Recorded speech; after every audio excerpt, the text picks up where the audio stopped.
Hey, herzlich willkommen, liebe Leute, liebe Menschen, Freunde und Freundinnen von den farbigen Klötzli. Ich hoffe, ihr habt einen wunderbaren Start in die Woche.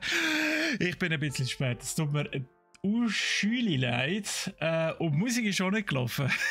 Richtig Profis am Werk heute wieder. Wunderprächtig, wunderbar. Ich habe noch ein bisschen am Mikrofon rumgespielt. Und ja, ich hoffe, irgendjemand kann mir mal dann ein Feedback geben, wie das jetzt so tönt, ob das besser geworden ist oder ob das schlechter geworden ist.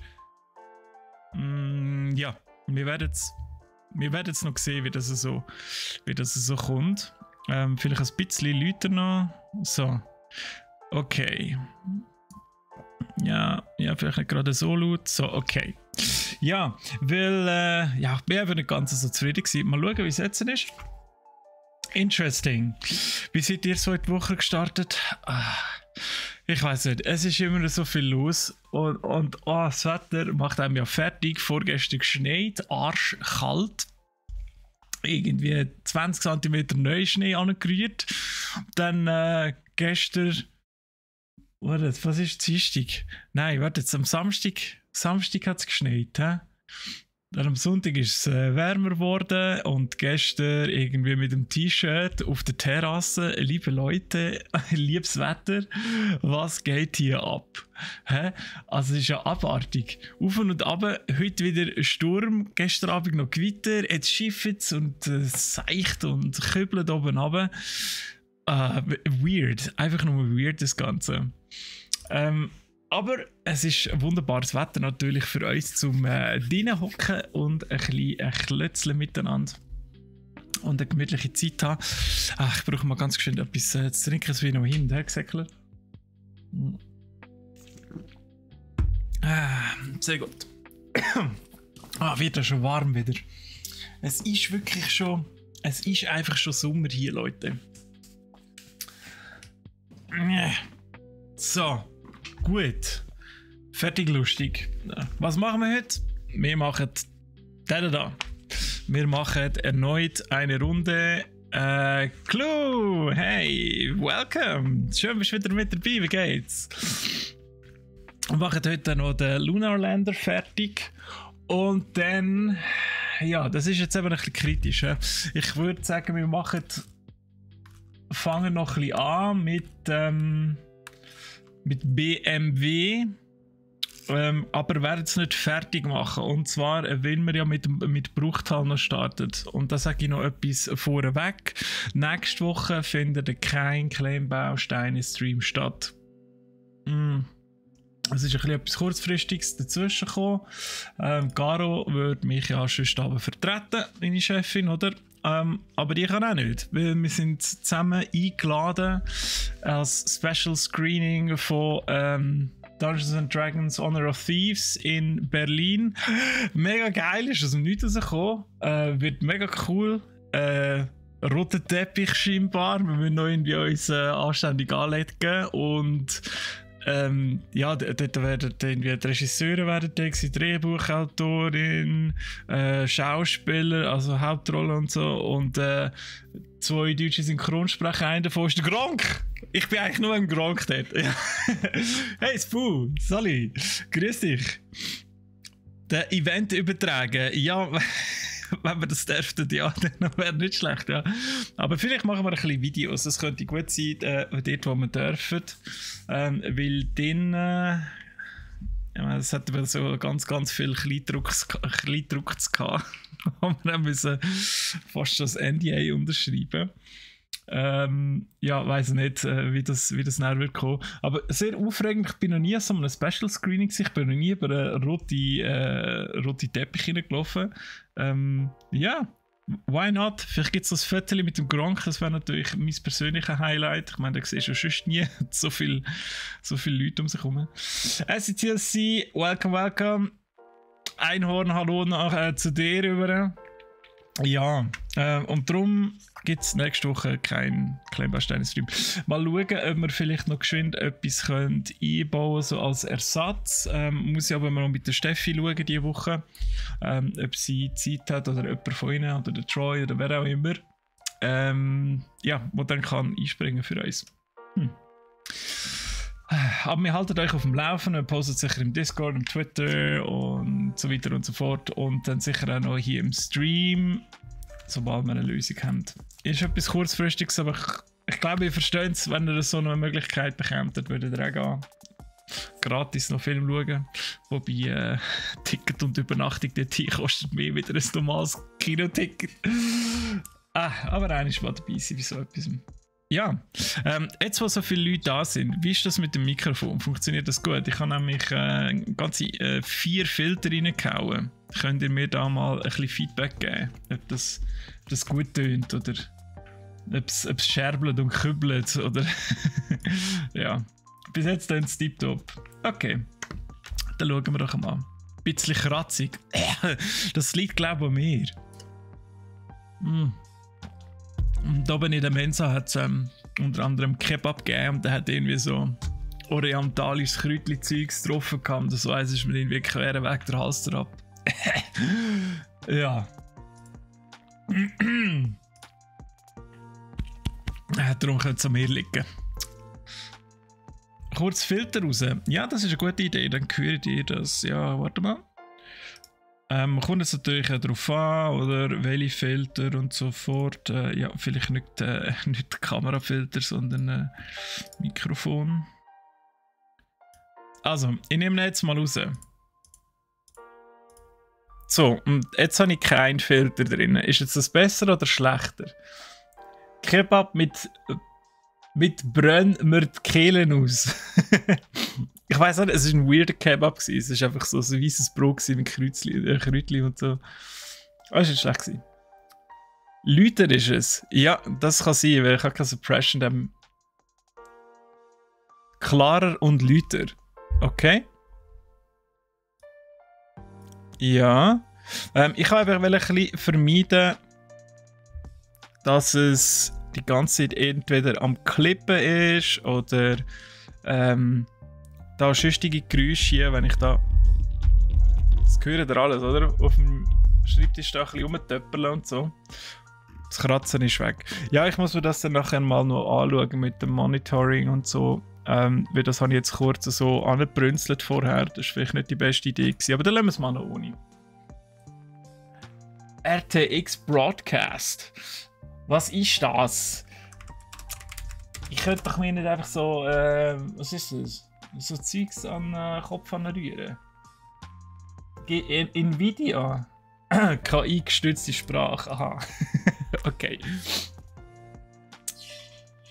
Noise Cancelling von Nvidia. Weird. Krass. Ja, also ich meine, ich habe jetzt schon mehrere Sachen gemacht. Zuerst habe ich es auch mit den Filtern versucht und dann gibt es ja noch da die Spezialfilter vom, wie heißt die, Reaper. Reaper.fm. Der macht so spezielle Tools, wo kannst du als Plugin reinladen. Und jetzt aber seit ich Go XLR habe, dort ist ja alles schon dort drin, also brauchst du keinen Filter mehr und so. Ah ja, interesting. Anyway, wir sind ja eigentlich da zum Legölen. Ich habe mal noch ein bisschen umgefiguriert mit der Kamera. Zwar streamen wir in 1080p, aber es wäre jetzt mal 4K. Es würde darum vielleicht einfach ein bisschen mehr Details versuchen zu kompressieren. Vielleicht funktioniert das ja. Ich meine, bei mir auf dem Bildschirm sieht es fantastisch aus. Im Stream kann ich es nicht so gut beurteilen. Ja, was sind wir gewesen? Wir haben einerseits die Platte gemacht, so, mit dem Fähnchen. Und wir haben angefangen mit der Sonde selber, mit dem da. In wunderschönem Gold, Schwarz. Und da kommt ja dann noch ein bisschen Silber in Form von Metall dazu. So, und da sind wir festgesteckt. Das letzte Mal. Kompressor sollte reichen. Okay. Ja, ich weiß nicht, ich bin nicht ganz so Fan vom Blue Yeti, was ist das, Yeti X, das wir da haben. Ich hatte zwar einmal das Blue Yeti gehabt. Es ist cool so, wenn alles einfangen an Sound, aber es kommt dann halt auch einfach alles. Kompressor und Expander. Ja, ich mache das mal nachher off-screen. Off-stream. Da haben die ja nichts davon, wenn ich jetzt da einfach ein bisschen rumfiguritle und so. Oder? Oh, jetzt. Oh, fast davor gesärbelt da. Okay. Und was habt ihr so wunderschönes Wochenende gehabt? Was habt ihr so getrieben? Erzählt mal. Bei mir war Samstag ruhig. Die Frau war Fußballmatch. Ich habe ein bisschen am Stream gearbeitet und Satisfactory gamet. Am Sonntag hat meine Schwiegermutter auch Geburtstag gehabt. Ja, dort ein bisschen fett fooden, saufen, wie sich's gehört, oder? Das war sehr angenehm gewesen.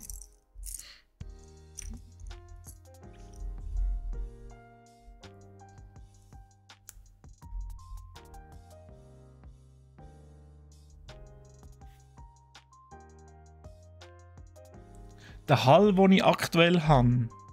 Mhm. Und den Hall würde ich wahrscheinlich rausbringen mit einem Kompressor, nehme ich an, oder? Ja, also das ist jetzt einfach, warte mal. Nein, ist schon auf Nieren eingestellt, also Nieren auf Frontaufnahmes, das Mikrofon.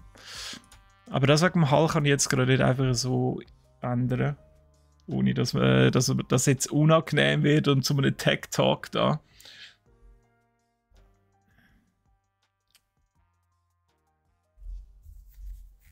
Okay, RTX Broadcast, ja, okay. Ja, gut, vielleicht müsst ihr ja mit dem EQ dann ein bisschen arbeiten, wenn es dumpf und bassig tönt.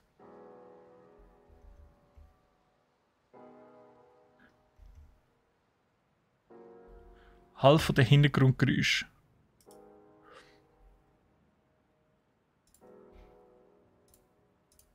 Also ich tue schon mal nur den EQ rein. Und dann können wir mal... jetzt ist es natürlich am Klippen hier, Sondergleichen.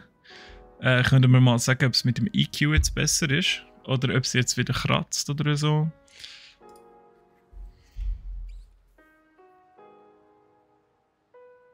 Nein, ich habe einfach die Filter rein da und jetzt habe ich es vorher wieder rausgenommen.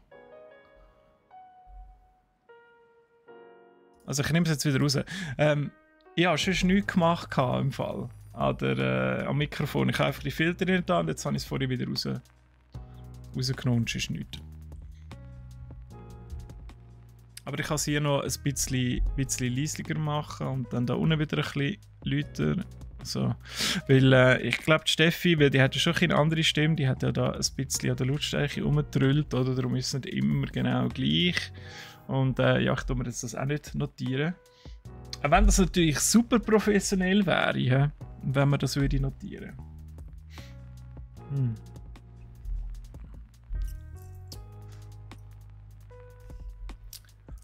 Mutter besuchen, sonst nichts. Ja, also ich meine, es war ja auch wirklich ein legeres Wochenende. Da muss man auch nichts machen, nichts Grosses. Schön Kaffee und Kuchen und ein bisschen zocken, gute Gesellschaft. Wunderprächtig.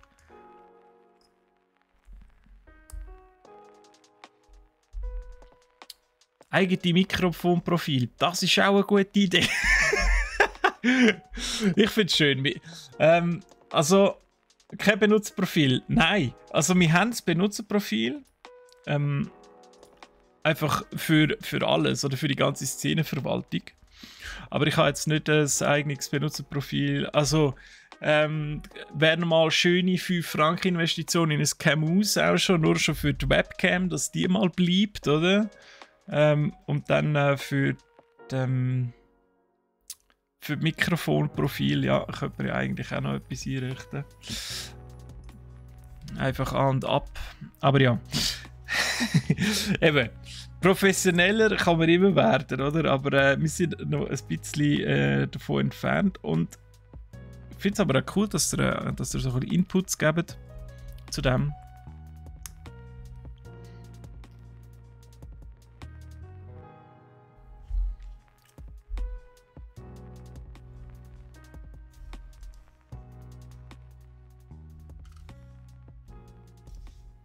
So. Und dann brauchen wir noch also 4 in die Richtung und dann brauchen wir 4 in die andere.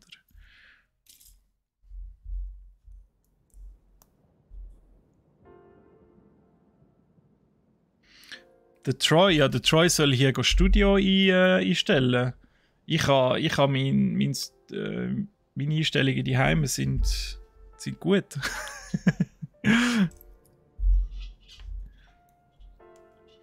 Aber eben dort regle ich es auch über das GoXLR und nicht über das Streamlabs. Ich habe die Heime nicht kein Streamlabs jetzt, sondern OBS. Also ist dann einmal gut, wobei das Fenster ist echt ziemlich gleich. Der Filter und so. Aber wenn ich schon da wieder so Streaming-Professorinnen und Professoren da habe, ich habe wieder mal eine Frage. Ich habe ein bisschen Problem mit dem Greenscreen. Und zwar gibt es einfach das Flimmern. Und das hat ja mit der Ausleuchtung vom Greenscreen zu tun. Oder? Und einerseits vor Abstrahlung, also vor Reflexion vom Grün auf dich zurück. Ich habe jetzt aber einen grossen und der ist relativ weit hinten. Und ich habe eine Deckenlampe und ich habe noch ein Elgato Keylight habe ich noch drauf gezündet. Und ja, ich habe trotzdem immer noch so ein bisschen bei den Haaren so ein bisschen das Flimmern und so. Und ich weiß nicht, was ich noch machen soll.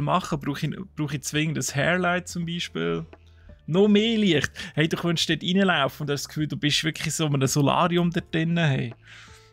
Noch mehr Licht. Ich habe aber noch eine Vermutung. Ich kann mir gerne sagen, hängt es noch mit der Kamera zusammen, weil ich habe noch, wie wir da jetzt haben, so eine Brio 4K, aber es ist an der Webcam. Ändert die richtige Kamera etwas dran? Dass die vielleicht besser die Kanten von hinten belichten. Ist aber noch schwierig, ich habe hinten keine Lampe. Ja. Also ich habe so 3 Spots, die gehen auf ein Greenscreen, plus eben das Keylight geht auf ein Greenscreen und dann noch das zweite Keylight, das geht auf mich. Gute Optik wird sicher was ausmachen. Also mir geht es nicht um den Stream per se, sondern wirklich darum, dass der Greenscreen ein bisschen anständig aussieht. Oder dass das nicht so im Zeug rumflackert. Das Flackern ist jetzt auch nicht mega schlimm, aber mich stört es halt einfach, weil ich es gesehen habe, oder? Und das nervt mich ein bisschen.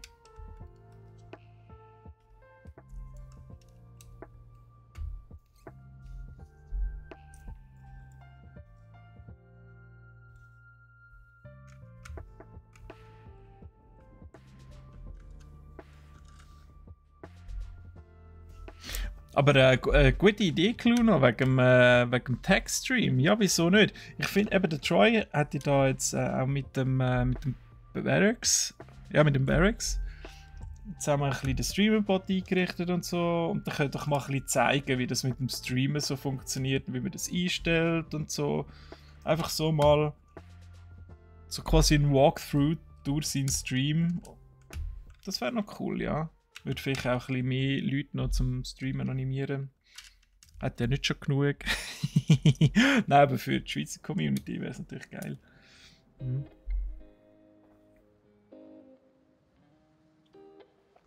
Ah, 6000. Haben wir das Thema letztes Mal schon gehabt? Das kommt mir jetzt gerade bekannt vor. Hast du das letztes Mal schon gesagt? Ah, 6000. Ja, ich liebe eigentlich ein bisschen mit der IV10. Das geht ein bisschen in die gleiche Richtung.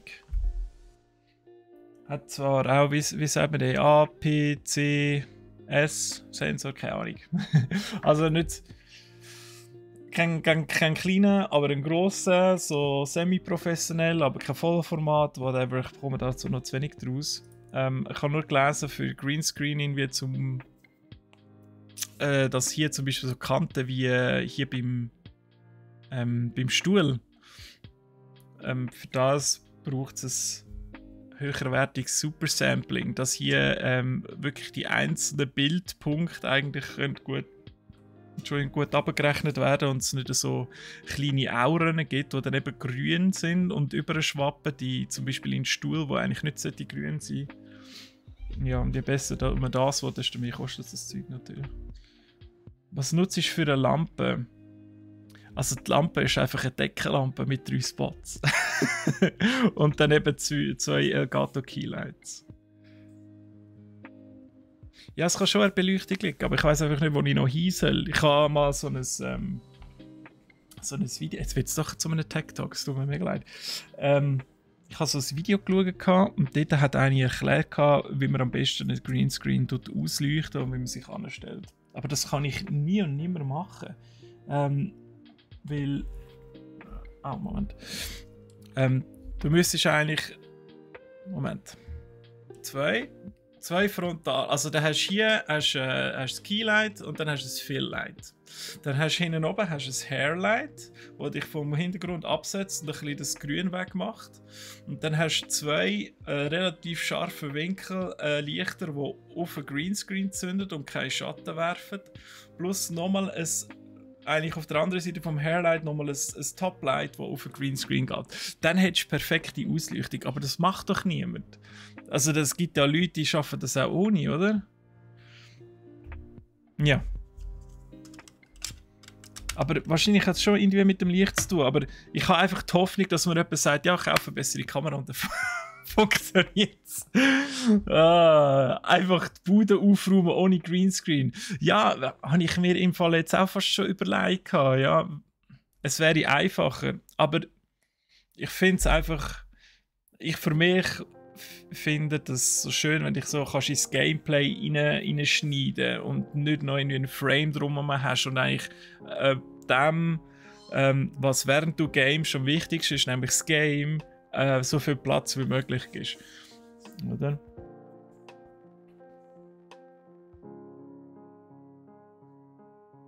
Deckenlampe weg. Ich habe so einen Fernzünder, so eine Fernbedienung nennt man das auch. Oh Gott. Und ich habe das ein bisschen probiert mit Einschalten und Ausschalten. Und ja, wenn ich sie einschalte, dann habe ich, wenn ich jetzt zum Beispiel so hocke, dann habe ich hier flimmert es, wenn ich sie ausschalte, so. Und wenn ich sie aber einschalte, jetzt immer seitenverkehrt, dann flimmert es hier unten, oder? Und generell immer flimmern, egal ob ich Licht anhabe oder nicht und ob ich es ausgerichtet habe auf einen Greenscreen oder nicht, ist einfach immer bei den Haaren, was natürlich auch schwierig ist, weil sie so ein bisschen Lücken hat, zwischendurch das Grün durchkommt. Aber wenn ich zum Beispiel die Hände so mache, dann habe ich hier auch in diesen kleinen Abständen dazwischen, hat es auch so, ja, es ist einfach nicht super rausgeschnitten, oder? Gleichmäßig wie hell ihre Kuh. Okay. Gut. Hast du gehört, in der Kühe gibt es aber die geilsten Discos. Wie in einer Kuh.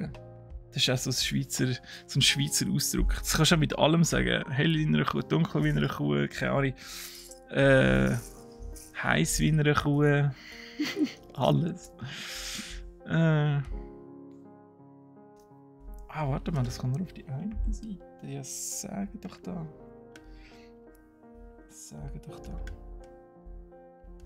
Aber ist schon gut, wenn wir jetzt da ein bisschen Zeit schindet. Weil ich kann ja nicht schnell fertig werden jetzt mit dem.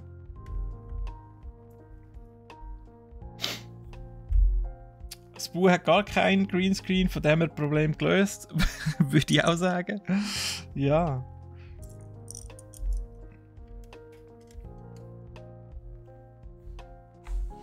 Ja, es nervt mich eben so, dass ich wirklich fast schon würde sagen, ja, vielleicht am Anfang ohne Greenscreen, ich weiß auch nicht.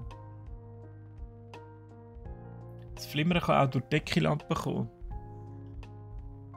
Kein fancy Game-Regal zum zeigen. Fancy Regal ja, Game-Regal nein. Es ist grau, dunkelgrau, gel. So ein typisches Ikea, das du selber kannst zusammenstellen kannst. Und dann habe ich noch ein paar Lithografien von Dragon Age hinten aufgehängt und so.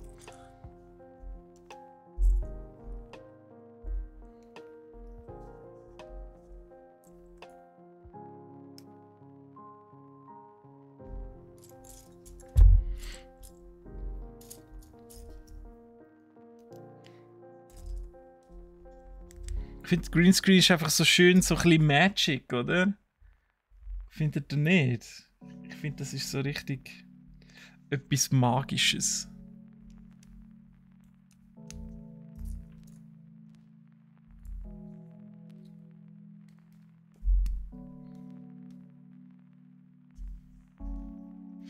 Belichtungszeit, Mungo. Nein, ich habe keine Kamera. Ich studiere, ob ich eine soll mir zutun, aber ich habe eine Webcam, die gleiche, wie wir da haben, eine Brio 4K Streamer Edition. Also was ich gemacht habe, ist sicher der, wie sagt man, die Lichtverstärkung auf -5, weil wenn nachher noch mehr Verstärkung rein tust, dann fängt sie an zu lägen. Und dann ein bisschen Gain drin. Ich habe noch ein LUT drin, das ich über Premiere erstellt habe. Und ja, wenn du noch LUTs drin hast, dann verändert sich auch wieder die Farbe. Aber ich habe extra geschaut beim LUT, dass der Greenscreen eigentlich ziemlich knallgrün ist und sich gut rausschneiden lassen. Aber das bringt nicht so viel, wie er hofft. Also wenn ich klein bin, irgendwo unten im Ecke, wenn jetzt das hier wäre zum Beispiel, dann siehst du es eigentlich nicht mehr. Aber wenn ich jetzt zum Beispiel in der Just Chatting-Szene bin, wo ich ein bisschen grösser bin, dann sieht man es halt wieder. Und ja, mich nerven so Sachen einfach. Ich habe eine gewisse Vorstellung von etwas und dann wollte ich es auch so haben, wie ich es mir vorstelle. Auch wenn ich jetzt vielleicht da, ja, wenn es vielleicht völlig unnötig ist, sich da überhaupt Gedanken zu machen. I don't know.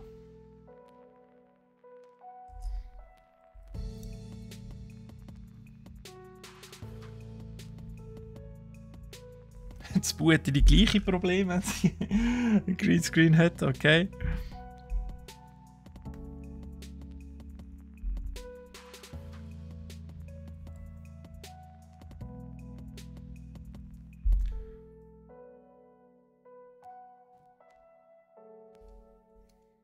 Also Clou, was benutzt ich keinen? Also Greenscreen oder eine Kamera oder wie?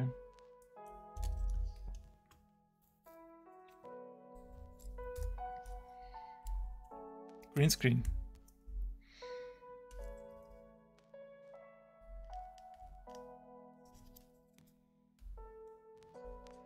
Ja, es ist ja auch kein Muss, oder? Aber ich habe jetzt auch nicht irgendwie voll den fancy Hintergrund, wo man unbedingt muss die Kamera halten. Da müsste ich jetzt noch mal ein bisschen dahinter. Und macht jetzt auch wenig Sinn. Weil auf den 1. November wir ja eh zügeln. Und dann habe ich nachher auch ein grosses Büro, wo ich entsprechend kann ausleuchten und was auch immer. Dann wird es dann auch nochmal einfacher. Aber ja, vielleicht gibt mich einfach zufrieden mit dem, was ich jetzt so habe.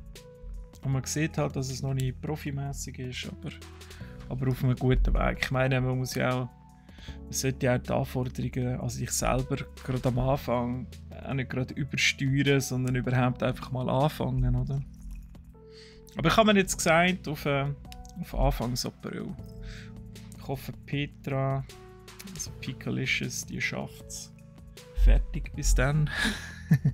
Mit der Grafik. Schon habe ich dann nicht einmal ein richtiges Logo.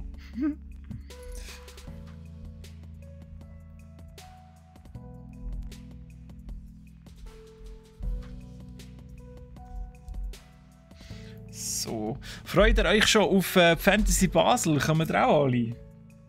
Sehen wir uns dort? Dann machen wir eine fette Brackparty oder wie? Oder gehen ihr aber eher weniger so ein bisschen an Conventions?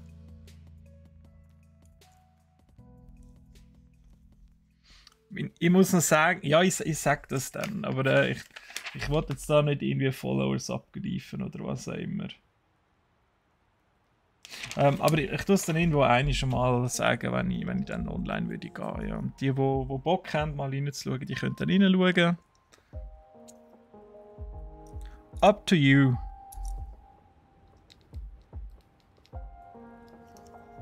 Aber es gibt keine Klemmbausteine. Bin ja auch ein Gamer. Nur, dass ihr das wisst. Aber ich kann schon mal sagen, wir starten mit Final Fantasy 9. Einem absoluten Herzensprojekt von mir. Immer noch eines der Top 3 Games. Ja, ich liebe es einfach. Mit dem werden wir anfangen.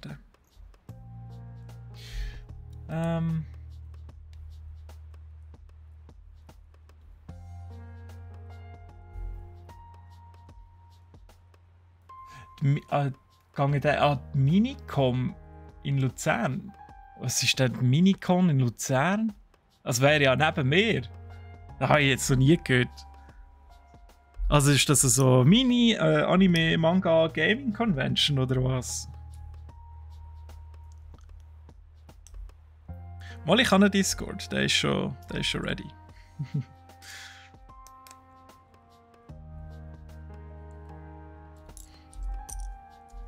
Aber ja, wenn ich noch nicht mal gestartet habe, macht es ja noch keinen Sinn.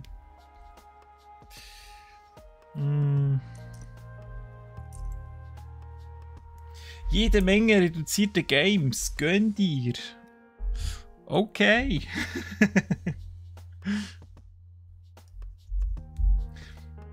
Da die automatischen Nachrichten sind damals witzig. Oben steht ja auch, hier findest du alles, was in unserem Streaming-Studio in Magnville steht.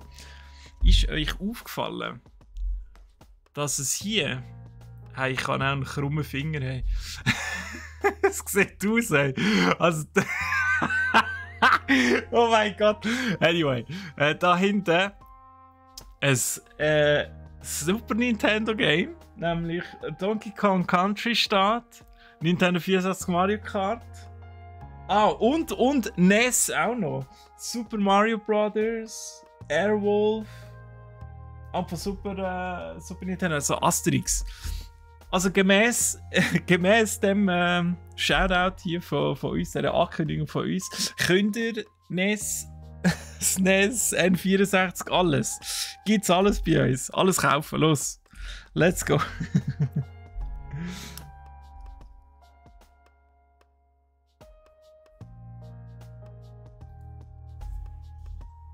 Aha, ach so, ja, also ich bin schon im Brack Discord. Chat heisst sie dort. Ist schon ein bisschen eine Anlehnung an meinen Namen nachher. Das Online-Synonym. J-E-T. Nicht C-H-A-T. Ich weiss, ich kann mir mega viel überlegen dabei. Hey, jetzt habe ich echt das nochmal gebaut. Hey. Jetzt einfach wieder nur schnurren. Steffi, lass immer zu. Ah! Gerade so aggro, ey! Oh mein Gott! Darf ich auch noch ein Witzchen machen? Ich fände es ja geil, wenn wir das im Shop hätten. Aber es steht ja schon, was im Streaming-Studio steht, gibt es auch. Also hätte ich gerne das Regal, die Games, die Pflanzen. Wie sieht es mit dem Stuhl aus? Was haben wir noch? Ah, hier! Ein Autogramm vom Psycho kann man auch bei brach.ch kaufen. Was haben wir schon noch? Was haben wir noch nicht?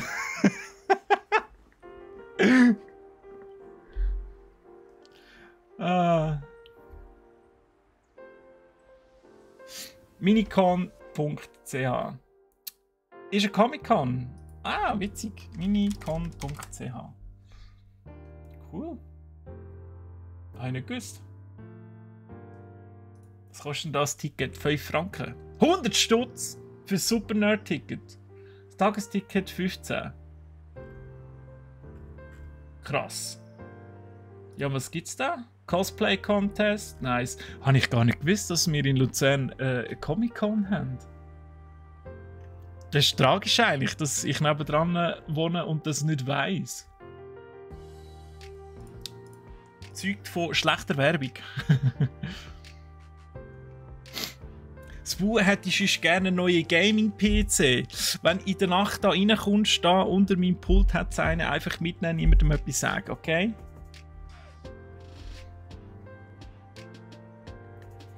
Pflanze aus Privatbesitz. Steht drauf.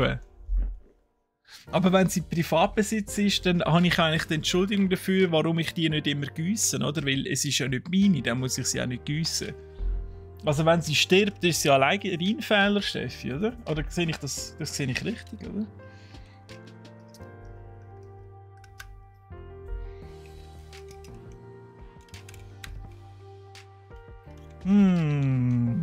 Interesting. Also ich bin auch mal gespannt auf Fantasy Basel. Es wird wieder lustig. Ich hoffe, ihr seid auch schon so gespannt wie ich. Ich bin ja auf unseren Stand gespannt. Weil, ja, er kommt ein bisschen anders daher als das letzte Mal. Nicht ganz anders, aber ein bisschen. Ein bisschen. So, Klebi, da hier.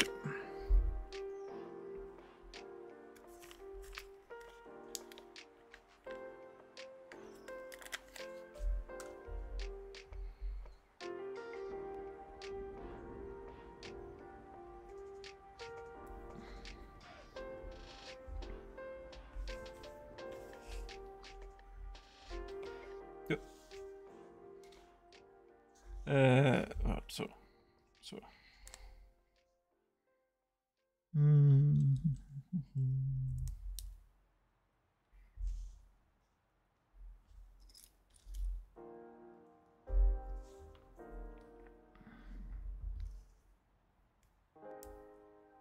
Du nicht so pingelig. Ja.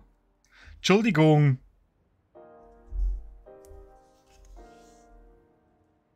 Es tut mir ja schon leid. Jetzt habe ich den sicher auf die falsche Seite. Warte mal. Ach. So. Ist ja gut. Ich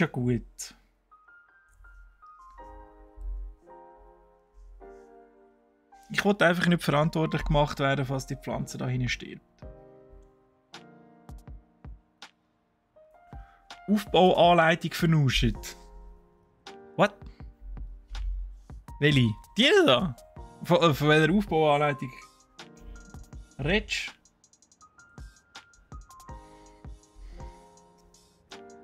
Die vom Stand? Aha! Nein. Schon nicht.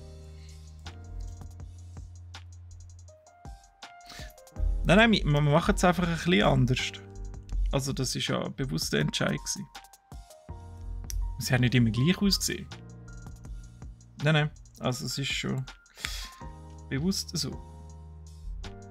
Also es wird wieder mega cool. Es hat auch wieder Elemente drin, die ihr werdet wieder erkennen.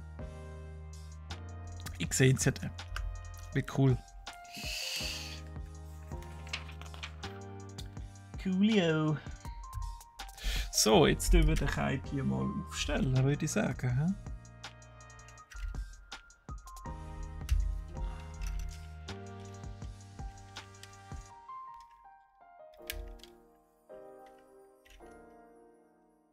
Wow, das funktioniert ja richtig gut.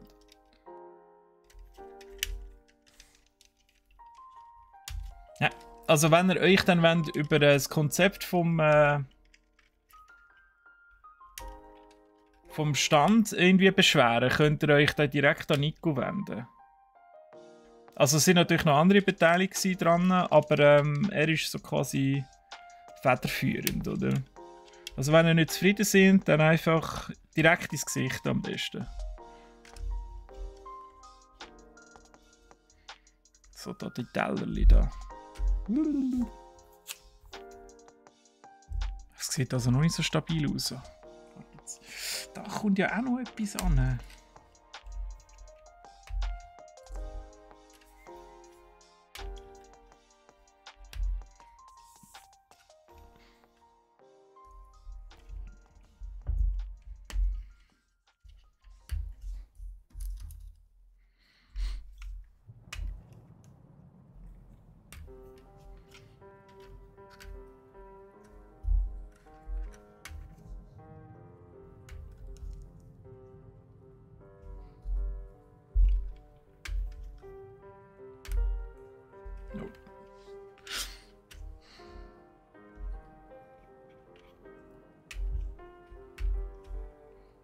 zu Amerika waren, ist, glaube nur ein paar Wochen vorher echt noch die Comic-Con in San Diego. Das wäre auch noch etwas gewesen. So einmal im Leben an dieser ultimativen Comic-Con wäre schon einmal noch etwas.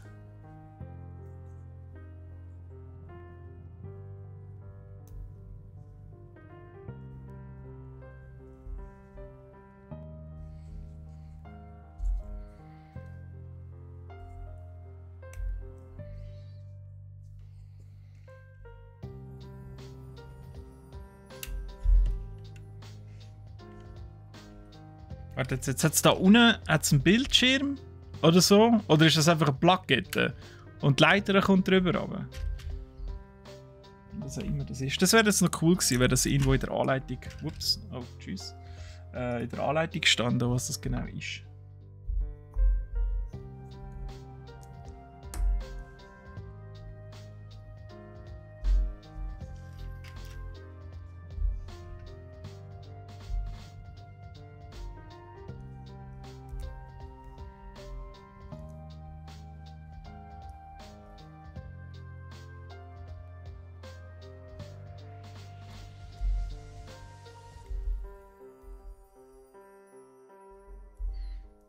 Das stimmt, ich bin in den 60er noch nicht rum. Also, SCTLC, du bist ja in den 60er rum, oder? Was ist das? Sag's uns! Nein, ich weiß es nicht, aber ich kann irgendetwas sagen, was es ist. Also es wird nicht besser, weil ich habe keinen Autofokus drin. Aber man sieht einfach so 2 Weltkarten und unten ist irgendwie, sind ein paar Unterschriften. Also das ist so eine Plakette, die man dort gelassen hat und dann quasi den Aliens überlassen hat, oder so eine erste Kontaktaufnahme, so wie so ein Liebesbrief für die Aliens, oder so, hey, yo, wir sind die Humans von der Earth und so, wenn ihr wollt, können wir zu uns abhängen, wir sind voll cool, no offense.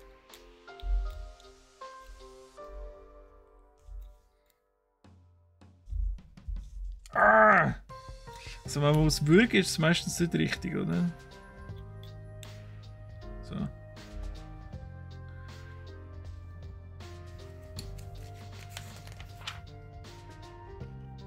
Jetzt noch eine Schubdüse.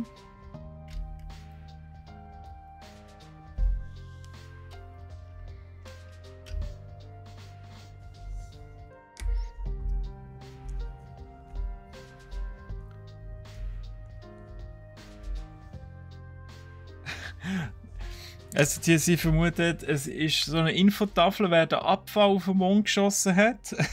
Okay. Also so eine quasi eine Liste, so eine Lynchliste für alle Umweltsünder. So Mond-Umweltsünder.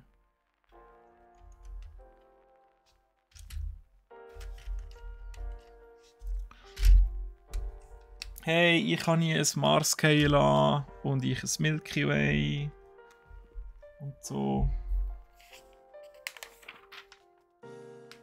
Oh wow, kommt schon auf Basis, okay.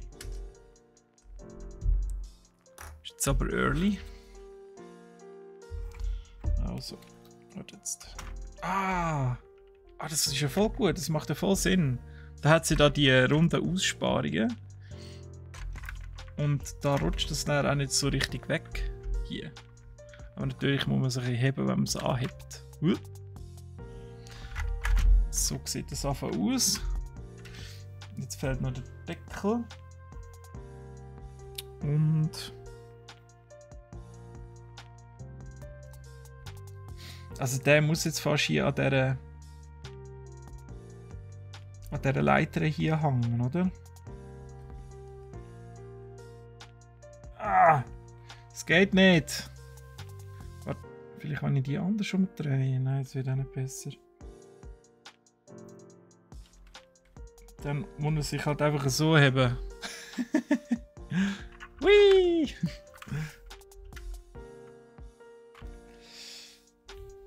Polikaiko, hey, welcome! Wie geht's? Lange nicht Nicht geschrieben. Nicht gelesen. So. Das ist gut. Da sind blutige Menschen drauf.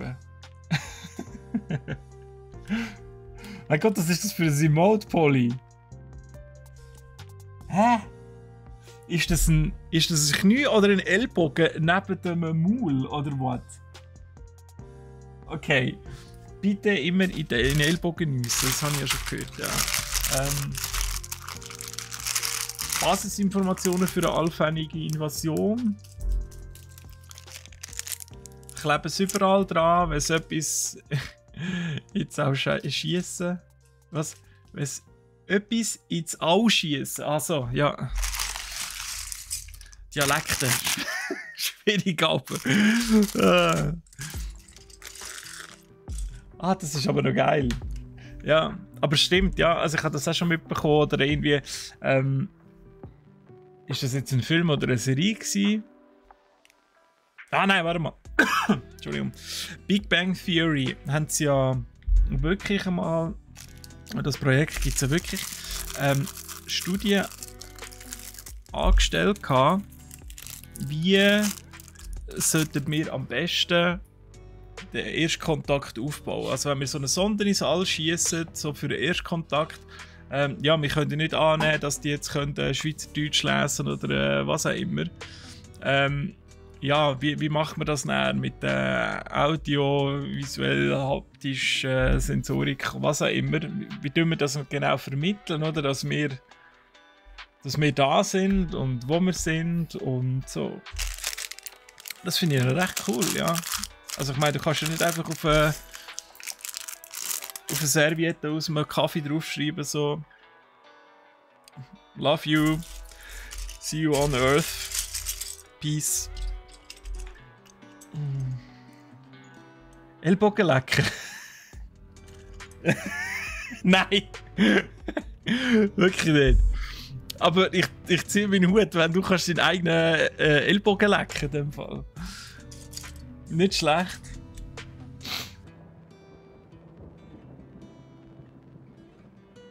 Polly ist ein viel beschäftigter Mann. Ja, habe ich jetzt gemerkt. Ja, es tut mir leid. Aber ich finde es ja schön, dass du deine kostbare Zeit oder deine kostbaren Minuten schön mit mir und uns verbringst. Bionic, hey! Yes! Geht supi! Und da. Heute, ja, heute ist wieder Tech Talk ein bisschen. Aber ich finde es gut, hilft mir der Chat. Aus meinem Elend raus. So. Ist jetzt. Da ist er ja. Wir brauchen nämlich den Astronaut. Hose.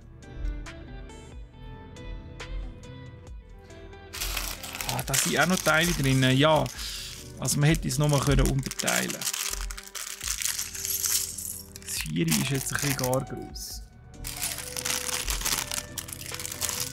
Ein bisschen arbeiten und zuhören. Bene, bene. Sehr gut. Das ist brav von dir. Ein bisschen hier noch ein bisschen Viewer. Die Viewer-Nummern ein bisschen in die Höhe. Ich hätte immer gerne gesehen.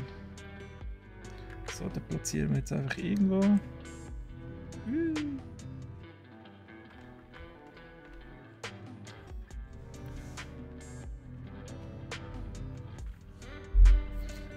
Winzig kleiner Lebensraum. So, das muss jetzt aber wieder ein bisschen auf die Seite hier, Leute. Ich habe keinen Platz mehr. So geht das einfach nicht.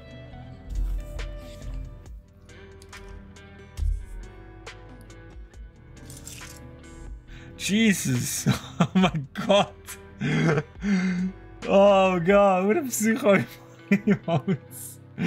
Oh Jesus! Das erinnert mich so ein bisschen an. Gott. Wie heißen die MTV-Guys, die zwei? Der Schwarzhaarige und der Blond. Oh Mann, das kann ja nicht sein. Zwei Legenden hier. Beavis und Butthead. Dankeschön. Genau. Erinnere mich ein bisschen an das, die ganzen Emotes von Polly.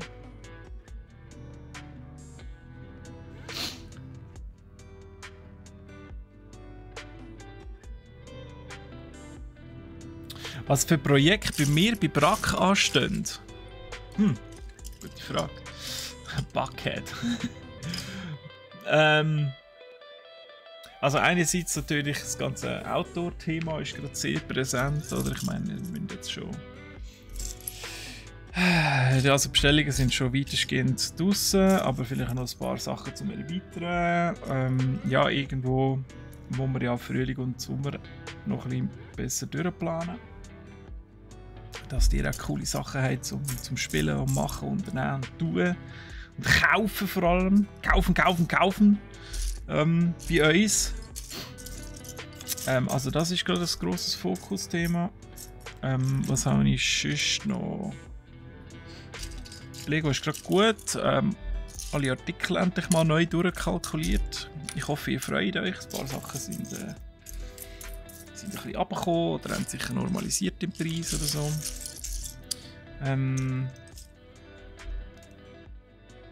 Was ist noch?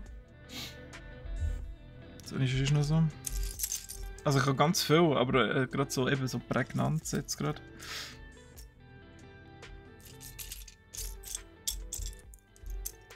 Vorhin ist mir noch etwas durch den Kopf. Ah ja, Adventskalender haben wir schon so abschicken. Also bei uns war schon wieder Weihnachten für das Jahr. Sind schon alle bestellt.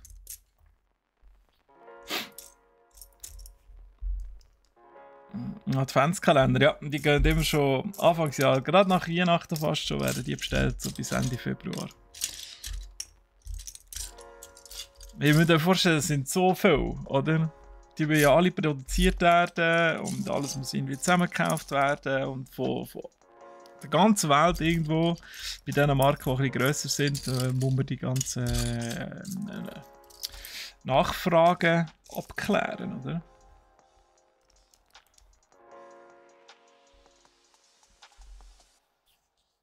Danke, Spu, für die Korrektur. Beavis und Butt-Head, genau.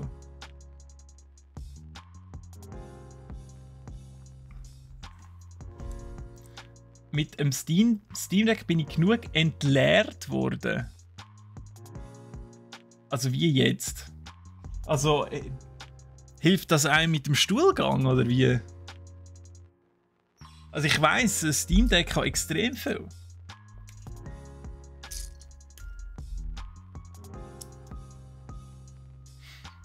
Also wenn ihr mal ins Spielwaren-Business einsteigen, dann macht ihr einfach einen super Adventskalender. Ihr kommt Ende Februar kommen die Bestellungen über und dann sage ich mal so bis Ende April die Kohle und dann habt ihr ausgesorgt fürs Jahr. So einfach.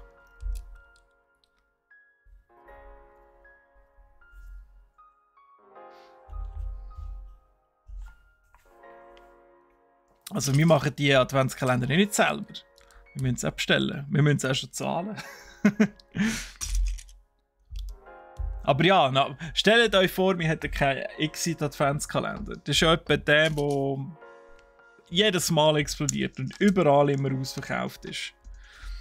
Wie da die Leute würden die Wände drauf gehen. Wieso haben wir keinen?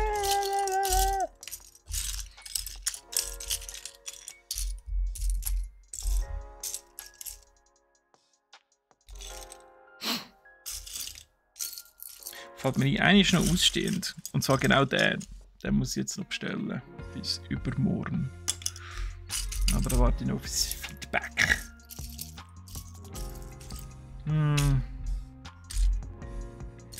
Jetzt runter da.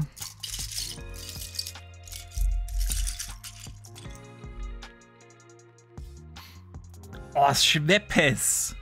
Oh, Schweppes! Hätte ich jetzt auch lustig. Ja, auch lustig, ja. Hätte ich auch Lust.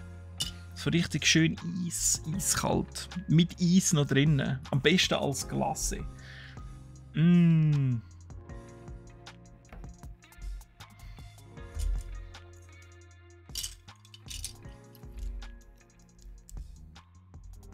Was für eine? Ja, eben der von der Exit. Also der von Cosmos, der grosse.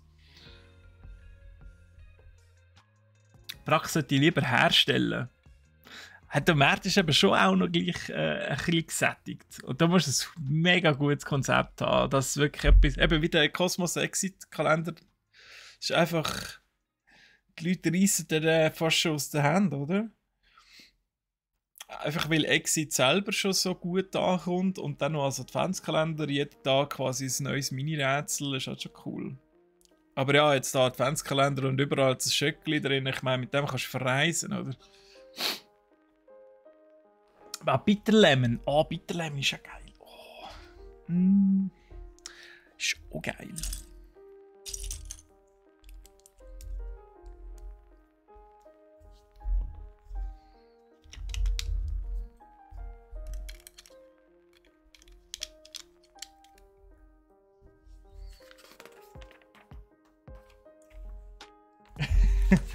Ein super Schritt. Nimm 2 Teile und schieb das andere an dieses an. Mutig. Ich weiss nicht, wie das zustande bringen ist. Also schon noch so. Oh, der. Ist schon noch Challenge.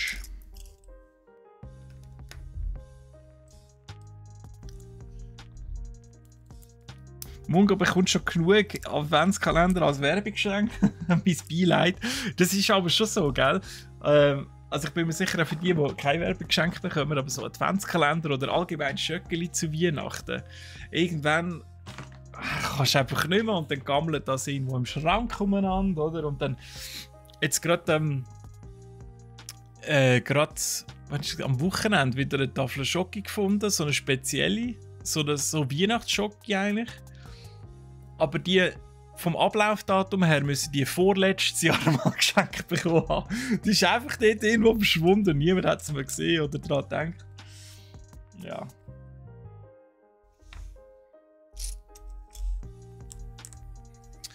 Blöd gelaufen. Coco Fresh. Wo ist da Kokosnussmilch? Oder so wie die Bubble Teas, so da die Kügel drinnen oder so. Ui, ganz viel Klebis. 2, 3 und 4. Wow. Also das 3 oben. Ist ja wichtig, in welcher Reihenfolge das da drauf kommt.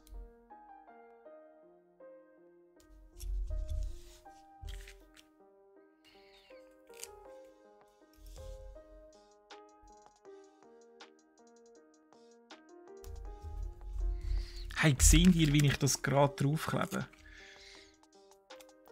Ich bin der beste Gradkleber EO West. Oh, ups. Never mind. So.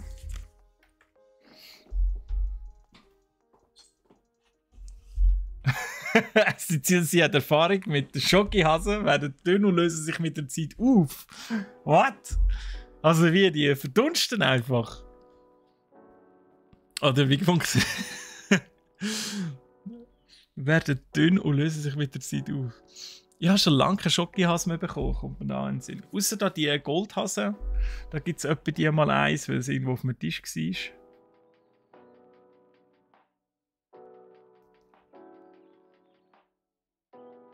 Hey, Service-Nachricht. Ist ja Wahnsinn. Unglaublich. Habe ich Bitterlemon gehört, Service-Nachricht. Wahnsinn. Steffi.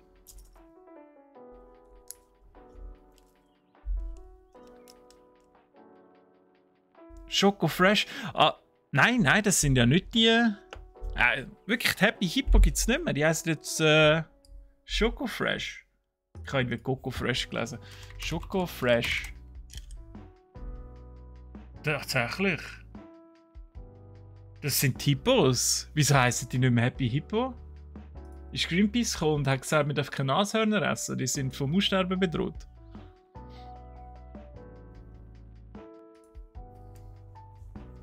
So teuer und dann Kleber.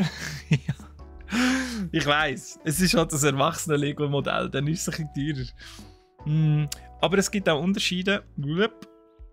Da Dragete zum Beispiel, Saturn 5, die hat keinen Kleber gehabt.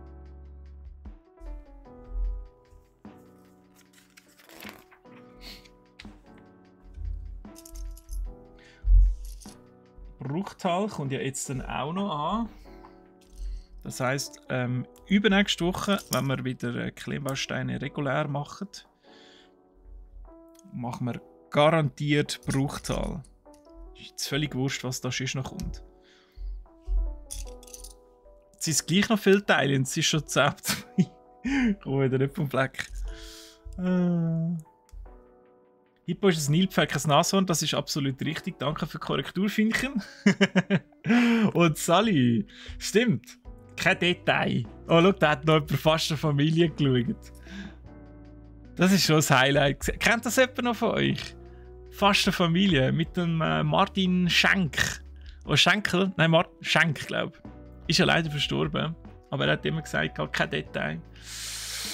Keine Detail.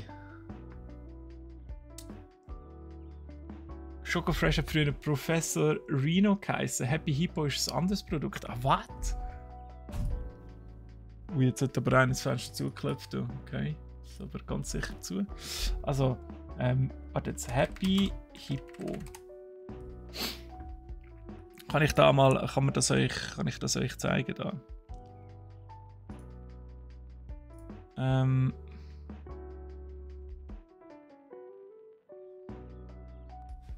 Warte jetzt. Hey, jetzt bleib doch hier.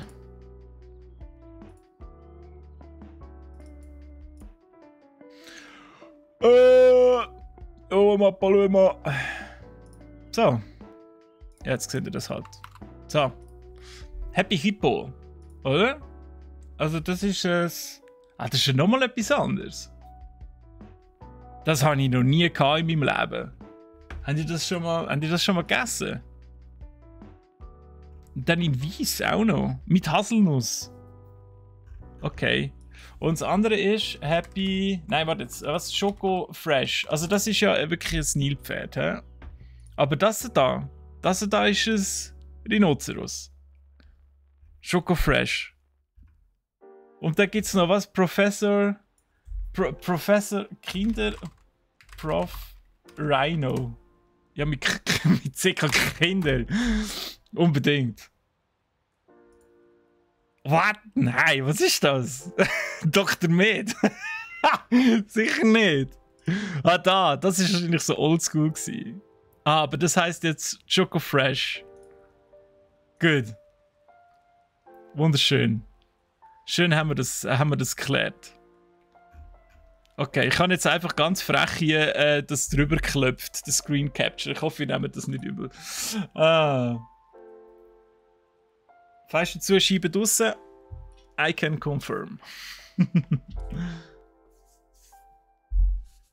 Happy Hippo Nougat. Wow, das tut ja pervers gut. Happy Hippo Nougat. Nougat. Nougat ist irgendwie auch so ein komisches Wort. Nein, Nougat. Woher kommt das? Was macht das da? Wo will sie? Was will es von uns?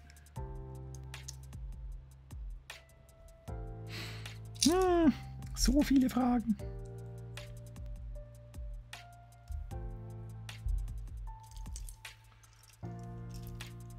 Raider.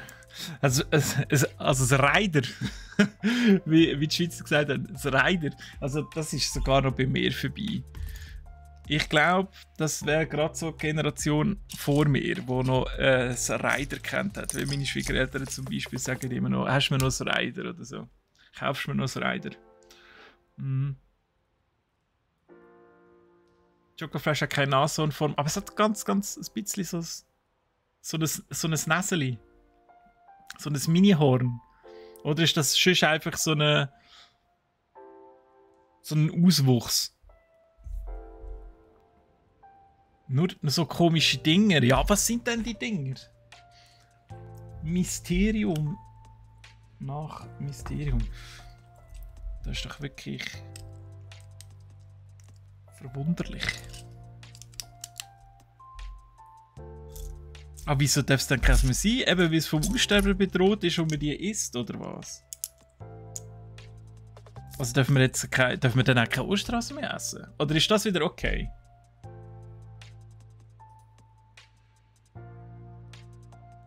Ah, zwischendurch gibt es sogar eine Retro-Version von Twix mit der alten Rider-Verpackung. Cool, habe ich nicht gewusst. I didn't know.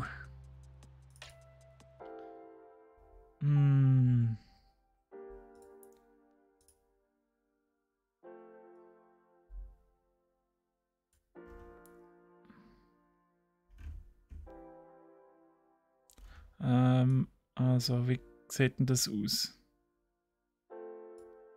Warte jetzt, ich kann jetzt das nochmal versuchen besser zu machen. Als vorher.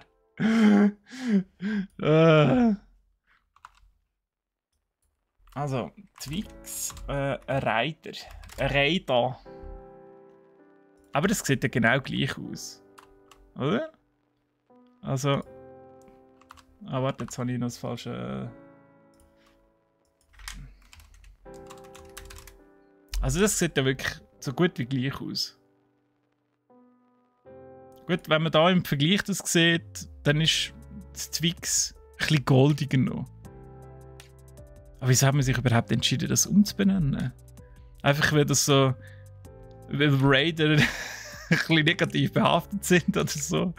Ich meine, wer will schon. Wie sagt man das überhaupt auf Deutsch? Raider.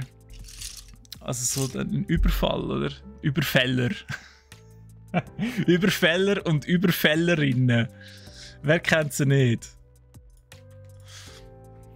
Ah. Füdlis, Popos.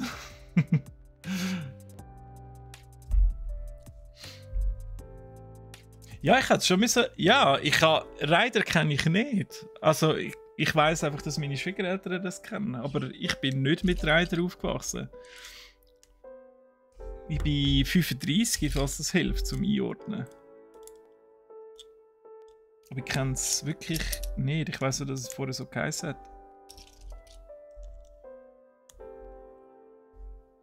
Also das muss irgendwo dann geändert worden sein, als ich auf die Welt kam oder noch klein war und mir noch nicht so Gedanken darum gemacht habe. Die Verpackung hat sich aber geändert. Schmeckt sich immer noch gleich gut.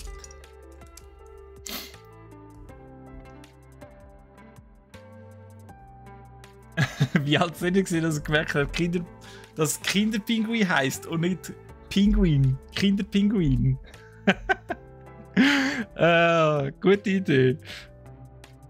Das verrückte Labyrinth, wo es verrückt ist und nicht verrückt. Ja, das stimmt. Aber ich glaube, das checkst du nur, wenn du wirklich mal so Oberstufe Deutsch gehabt hast und dann dich mit so diesen Wörtern beschäftigst. Aber für mich ist es auch immer noch verrückt. Also einfach, weil ich als Klein so aufgewachsen bin, in Form von wahnsinnig crazy und nicht von verrückt. Aber das Wahnsinnige kommt ja von verrückt, indem man quasi seine Persönlichkeit verrückt, entrückt und wenn man sich selber ist. Also es ist ja nicht so abhängig davon, oder? Wir haben einfach mittlerweile zwei Bedeutungen für das Wort. So, fertig geklugscheisst. Muss ja noch schaffen hier.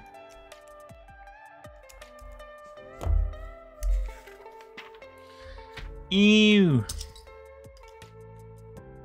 Aber es gibt noch so andere so Wörter, wo ich in die.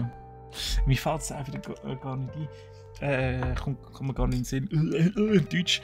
Habt ihr auch so Begriffe, oder? Wo ihr als Kleine irgendwie so in den Kopf gesetzt bekommen habt und heute im ersten Gedanken immer noch so denken, wie wir klein waren, so ja, mal doch.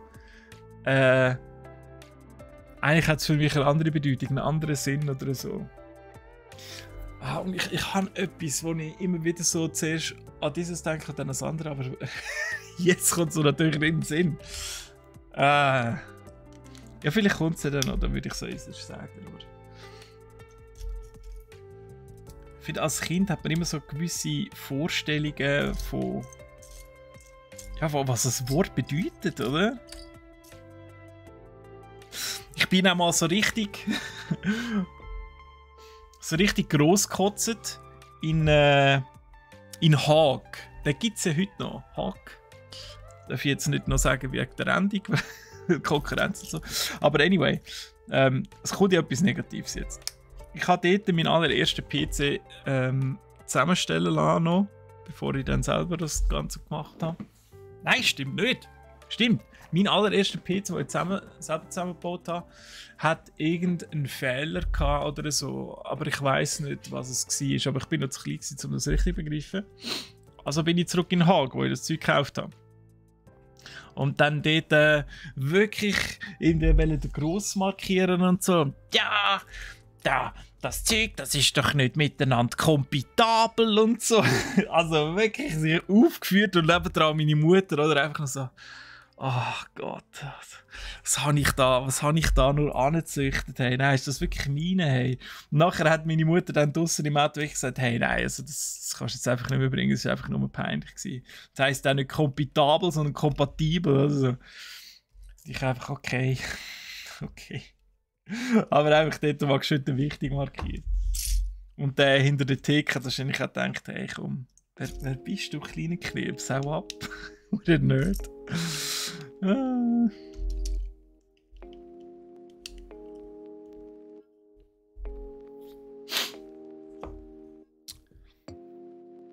Du meinst mit dem Pinguin, dass sie ein neues Design gemacht haben?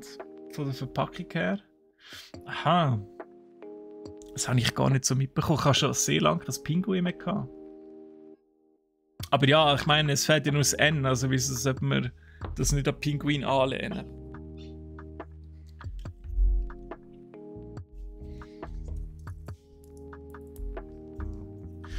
Der Bär in der Toblerone bin ich erst mega spät drauf gekommen im Fall. Dass dort ein Bär drauf ist, das habe ich so lange nicht gewusst.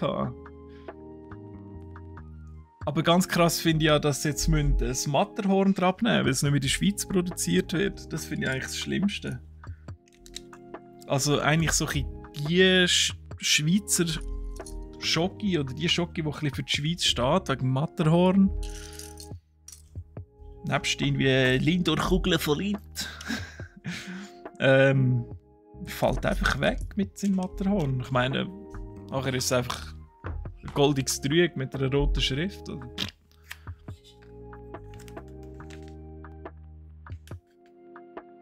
Ironisch habe ich früher als Kind Jugendliche falsch gebraucht. Ich glaube, das ist mega vielen passiert, ja.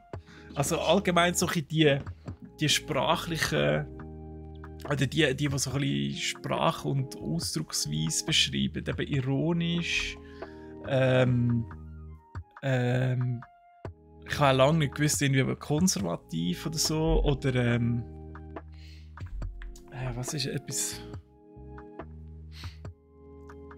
Wie heißt das andere? Ja, jetzt, mir empfiehlt gerade wieder alles. Also heute habe ich wieder das Hirn wie ein Sieb.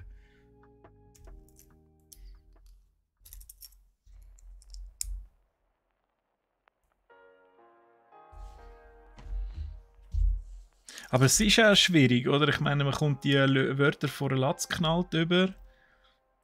Und dann muss man sie irgendwo einordnen und dann versucht man es zu brauchen. Und die es nicht wissen, die nicht korrigieren. Und die es wissen, schauen die nochmal komisch an. Irgendwann habe ich mir dann mal angeeignet, das Zeug auch im Duden nachzuschauen. Rhetorisch und so, das sind ja so komische Wörter gewesen.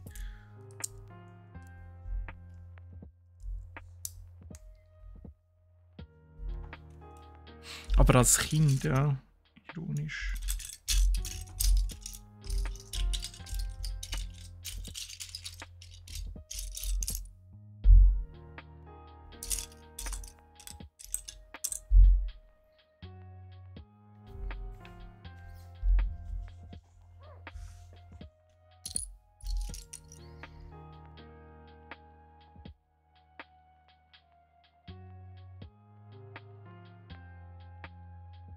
Das Buch hatten schon in der Schule gesehen, der Bär in der Toblerone. Welchen hast du müssen abzeichnen? Also haben ihr müssen Toblerone abzeichnen oder hast du einfach gerade das nächstbeste Motiv genommen? Per Zufall hast du eine Schocki Toblerone dabei gehabt, oder was?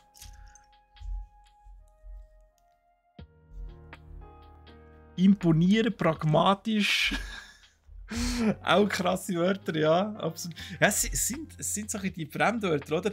Als Kind oder als Jugendlicher hast du so ein bisschen, ja, weisst, ich weiss schon, oder ich habe die krassen Wörter und so, die kann ich alle und weiss, was sie bedeuten hier und so. Und dann kann ich. Wie ist das gegangen? Es hat noch so einen dummen Jugendspruch gegeben, wo eben ein anderes Wort war für imponieren. Ich glaube, wir haben einfach gesagt projizieren oder so. Produzieren. Ah nein, produzieren mich nicht und so ist ja so das Ding gewesen. Ja. Aber eben, dann hast du einfach einen Klugscheisser raushängen und hast eigentlich keine Ahnung gehabt. Hauptsache ein bisschen gescheit reden, oder?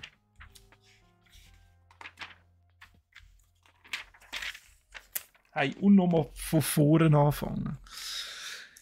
So.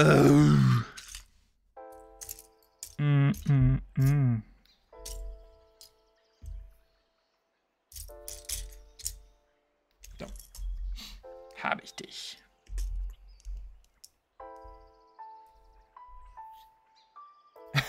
Irgendetwas müssen abzeichnen und per Zufall einfach so aus dem Nichts hast du eine Toblerone auf dem Tisch gehabt zum Abzeichnen.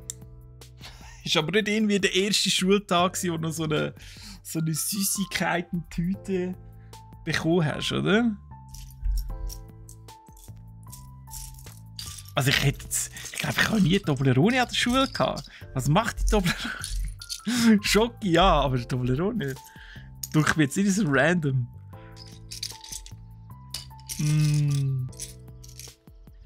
Witzig. Toblerone. Ich weiß nicht, Toblerone ist an sich schon geile Schoki, aber ich kaufe sie mir jetzt nie bewusst.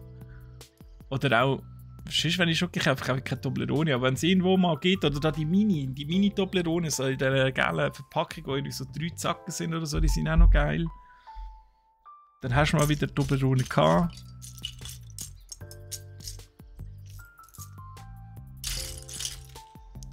Hallo! Hä? Oh, ich bin zu weit hinter, ich Depp. Warte jetzt. Da. Warum ist das nicht aufgegangen? Ich weiss wenigstens schon langsam, wie ich den Fehler eingrenzen kann. Also Fortschritt habe ich schon gemacht. Bin ich fast ein bisschen stolz auf mich.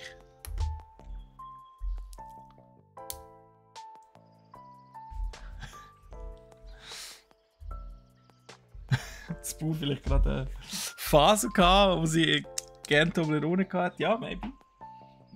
Ich glaube, wir müssen das noch genauer erörtern. Warum dort auf dem Schultisch die Toblerone gelegen ist. Nein. Was ich in der Schule auch mega gerne hatte, ist so Geschichten schreiben und so. Das habe ich immer geliebt. Ich war immer der Letzte, der noch rausgegangen ist aus der Klasse. Der Lehrer gesagt hat, Cyril, wie lange hast du noch? Oder, nein, die Lehrerin war damals. Ja, ich bin gerade fertig. Und habe noch irgendwie meine Geschichte fertig geschrieben. Es war immer viel zu viel gewesen und eigentlich die Zeit viel zu viel Zeit aufgewendet. Oder in der ersten Oberstufe haben wir müssen so ein Geschichten-Tagebuch schreiben. Das war auch eine mega coole Idee gewesen. Wo wir verschiedene Geschichten haben können anfangen zu schreiben. Und ich war dort gerade in meiner Game Boy Color Phase mit Dragon Quest Monsters. Also ist dort eine Geschichte drin über Dragon Quest Monsters. Und ich habe mir noch mega Mühe gemacht, also die einzelnen Monster dort rein zu zeichnen und den offiziellen Schriftzug von dort und so. Ja. Das ist eigentlich eine mega coole Idee. Ich finde, das fördert auch so ein bisschen Kreativität im Schreiben von jungen Jugendlichen. So ein Geschichtentagebuch. Ich glaube, das würde ich auch machen, wenn ich Lehrer oder Lehrerin wäre.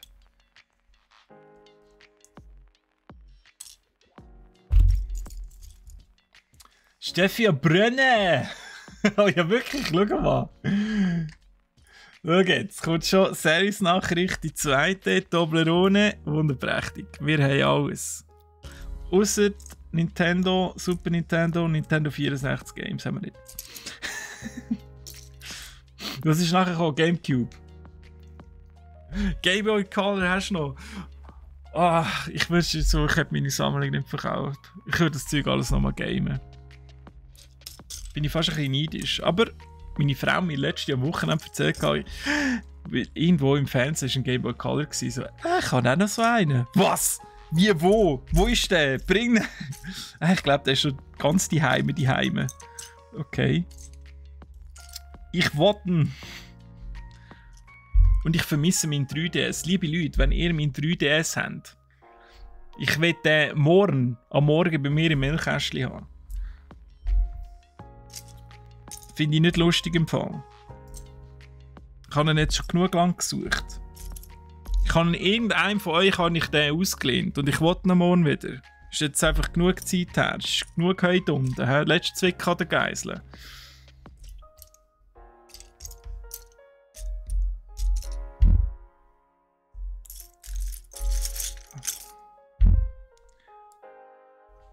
Fritz Stutz. Hallo.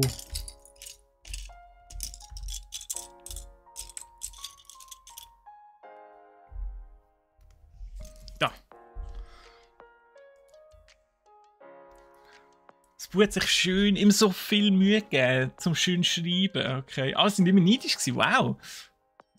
Hast du noch so etwas? Könntest du doch mal aufs Discord laden? Ich schaue mal. Ich habe ziemlich sicher noch das Schulheft mit Dragon Quest. Mit der Geschichte irgendwo vergraben im Keller. Wenn ich es mal finde, lade ich es schon mal aufs Discord auf. Kann man die Schrift kaum noch lesen. Ich glaube, man hat so eine Phase, zuerst schön schreiben, lernen und dann ist es noch grusig und dann kannst du schön schreiben. Und dann, sobald du aus der Schule draussen bist, du nur noch an den Suddeln, oder? Hauptsächlich du kannst es noch lesen. Ja. Aber ich glaube, das ist auch so ein Phänomen, dass mehrheitlich die Mädchen bei uns, oder die Frauen in dem Sinn, schön haben können schreiben. Das war wirklich so etwas gewesen. Das haben mehr die Frauen bei uns können, damals noch in der Schule zumindest. Also zum Teil hat es Leute gehabt, oder Buben vor allem, da hast du wirklich nichts können lesen von denen her. Ja, ich kann es lesen.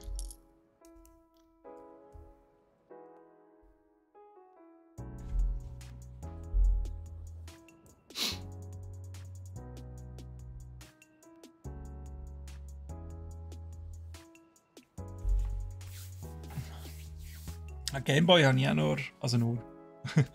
Weil ich habe schon ein bisschen Gameboy-Trend mitgemacht. Der Classic natürlich angefangen. Und dann der Pocket habe ich den durchsichtig gehabt. Und dann Color, Advance, 3DS und dann noch der 3DS XL. Ich glaube, das sind so die gewesen, ja.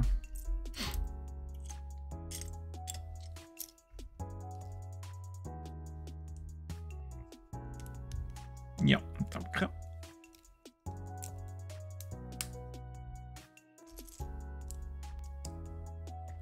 Steffi hat 2 3DS, was? Für 6D oder was? Was machst du mit 2 3DS? Finde ich, schau mal, die ganze Sammlung die haben wir. Alle alten Gameboys bis 3DS XL, PS1 bis 4. Ein Traum. Ja, also ich bereue, glaube ich, am meisten PlayStation 2, weil dort hat es viele Perlen drauf gehabt. PS1 nur ein paar ausgewählte Sachen. Gamecube hat eigentlich auch tolle Sachen. Ich finde bis heute noch das allerbeste Mario Kart Double Dash. Es gibt kein besseres Mario Kart wie das. Da hast du einfach das zweite können auf einen Go-Kart drauf. Der eine konnte ballern, der eine konnte steuern, der hinten musste driften, der konnte switchen und der andere konnte fahren und so. Also, das war einfach das Geilste gewesen. Und das haben sie niemand gemacht. Das finde ich so schade. Ja. Bin ich wahrscheinlich der Einzige, der das cool gefunden hat. Keine Ahnung. Wir haben es aber gefeiert, Interkollegen.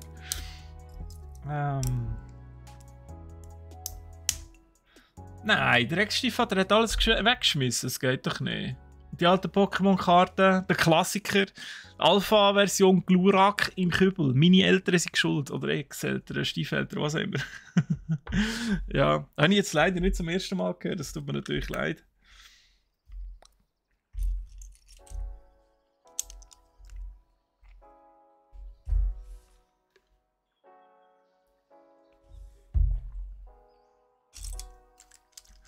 Ja, ich bin leider selber verantwortlich für mein Schicksal. Ich war jung, ich habe das Geld gebraucht. Oder? Ihr kennt das. Was macht man dann? Richtig, er verkauft seine Spielesammlung. Ich hätte auch alles können einzeln verkaufen, dann hätte ich keine Ahnung, irgendwie das 15-fache können einsacken, aber es hat natürlich viel länger gedauert, dafür alles den Käufer zu finden, der genau das gezahlt hätte, was es wert hatte. Also habe ich alles zusammen verkauft und nur einen Bruchteil dafür bekommen. Tja.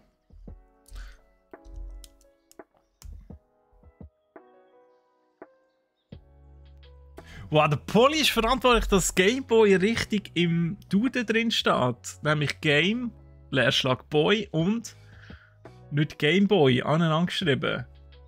Wow! Nicht schlecht. Hast du das irgendwie müssen begründen? Oder? Ich meine, du kannst ja nicht am Duden sagen, hey, das schreibt man im Fall nicht so, gell? Oder? Es sind ja schon gelehrte Leute auch, die das ein bisschen abnehmen und korrigieren und so, oder? Oder wie funktioniert das?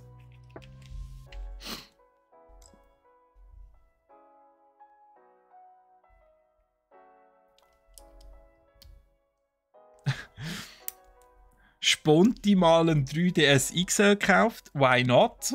Wenn man auf der Heimfahrt ist, so, jetzt ein 3DS XL.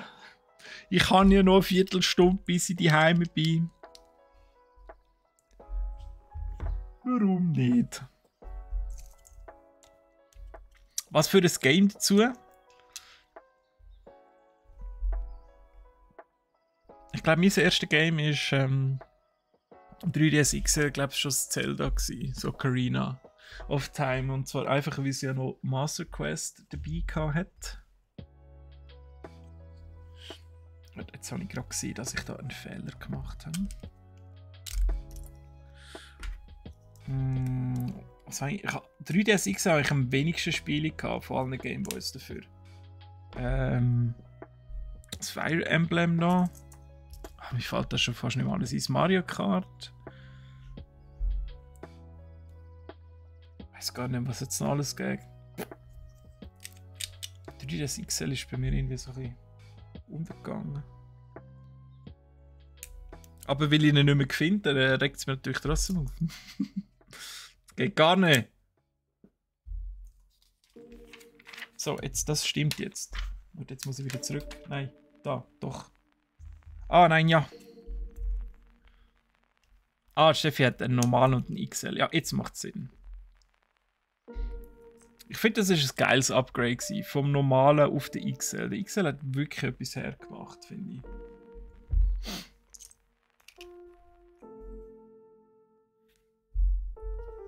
So Gameboy-Games hat es nur wenige gehabt, die mich voll geflasht haben.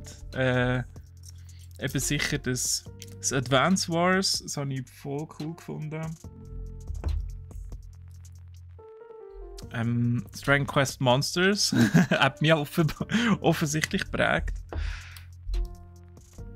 Super Mario Land 2. Also ich habe das Spielwaren-Level habe ich so geil gefunden. Mit den Lego-Klötzen.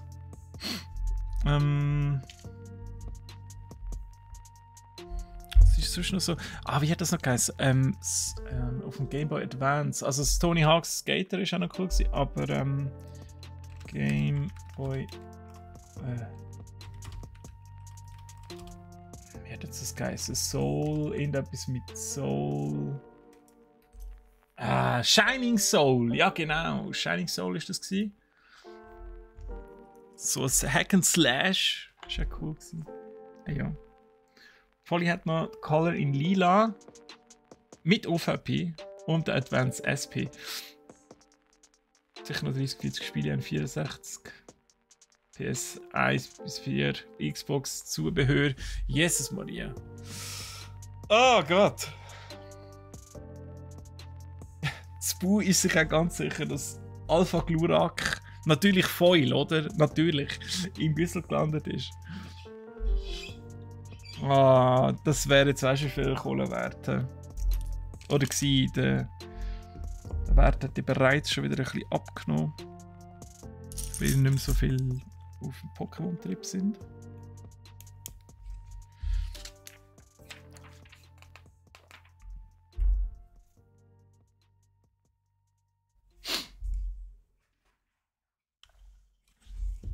Ja, ich fände es eben auch cool, oder einfach mal wieder die alten Games zu zocken auf dem Gameboy oder auf den Konsolen oder so.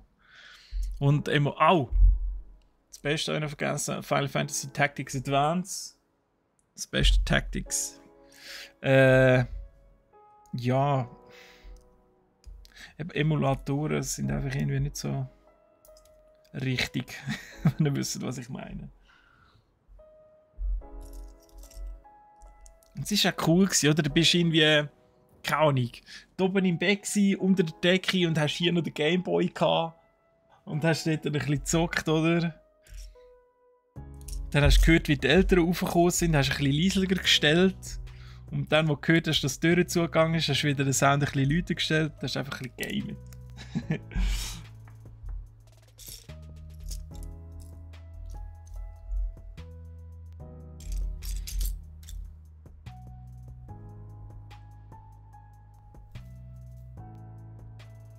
Oh, Batterien für die Games bräuchte, sonst kann man nicht speichern. Richtig. Verliert es den Speicher, wenn du die Batterie wechseln? Oder gibt es so ein Zeitfenster, wo du das machen kannst? Oder wie? Oder, aha, nein, wahrscheinlich bleibt der Speicher einfach erhalten, aber kannst du nicht neu speichern, oder wie?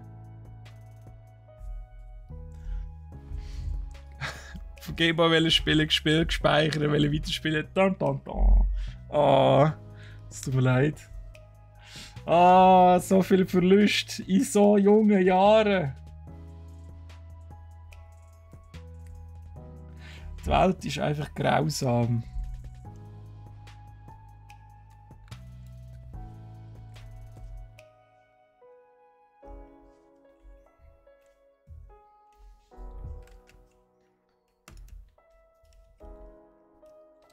So. Wir haben noch etwas vor. Ich habe noch 20 Minuten. Gott. Jetzt muss ich dann gleich noch stressen hier.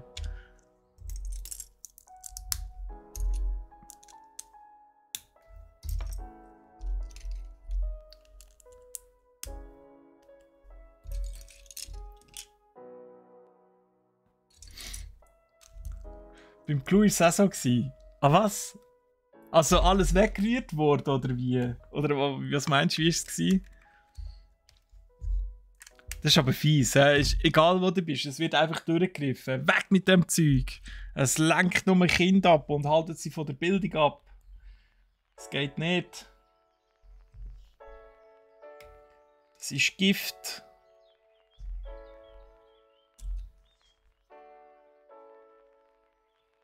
Ah, wegen dem Gameboy zocken. Ich war auch so unter der Decke, ein bisschen leislich und dann wieder lauter. Ah, schön. Ja, das hat so ganz eine besondere Gemütlichkeit gehabt. Im Bett ein bisschen Gameboy zocken.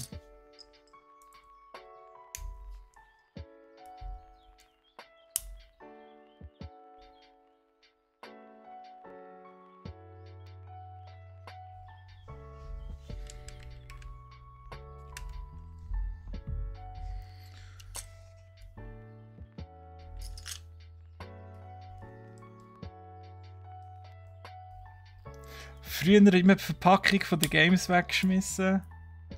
Ja, wer hätte das gedacht? Aber, also ich meine... Games willst du ja am Schluss am Ende gleich haben, um sie selber zu zocken, oder? Ist ja schon cool, wenn du kannst sagen, hey, ich habe noch erste Edition, whatever, Secret of Mana Collectors Ultra Limited Director's Cut Edition aus Japan. Direkt Import gibt es nur 5 Exemplare. Ja, aber was bringt dir das am Schluss? Als Gamer wird es doch gamen, ne?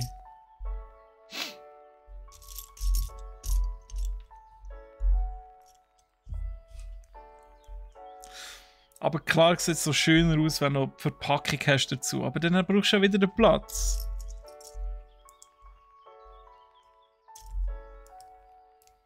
Und dann musst du ja eigentlich noch das Zeug solltest du nicht im Keller haben. Also der Keller ist ja voll ausgetrocknet, also ein älteres Gebäude. Weil sonst fängt das an rumgammeln. Aber in der Sonne sollte es auch nicht sein, weil sonst vergilbt es ja und so weiter und so fort. Too much Aufwand. Das ist auf beide Seiten? Nee. Nur so. So.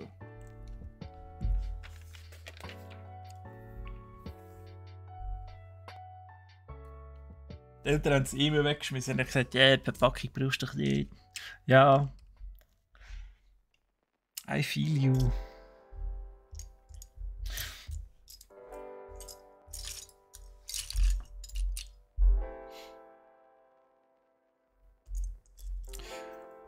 Aber ich habe eigentlich wirklich Verpackungen lange Zeit nicht behalten.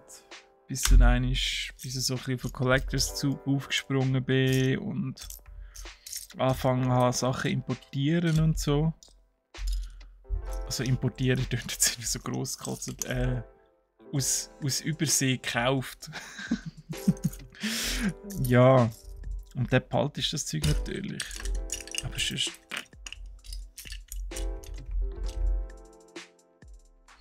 Ich weiss nicht, in dieser Zeit war irgendwie Ricardo auch ganz eine gute Anlaufstelle gewesen, habe ich so gefunden. Der hat so normale Preise gehabt. Ich meine, wenn du heute gehst schauen, irgendwie, ich sage euch, ich habe einen Nintendo 64. Nicht einen, sondern 2. 6 Controller, 2 Gamepacks. Und was sind es gewesen? Etwa 40, 50 Games oder so. Ein NTSC-Adapter. Für 189 Stutz. Sofortkauf. Und das war nicht das einzige gewesen, sondern es hat mega viele so Angebote gehabt damals. Und heute sind die Preise so explodiert. Ich meine, du kannst ja einen Gamecube über für 200 Stutz und dann nur den Würfel, am liebsten noch ohne Netzteil und alles. Vielleicht hat das auch ein bisschen mit dem Streaming zu tun, oder? Dass viele gerne wieder so ein bisschen Oldschool-Sachen streamen. Maybe.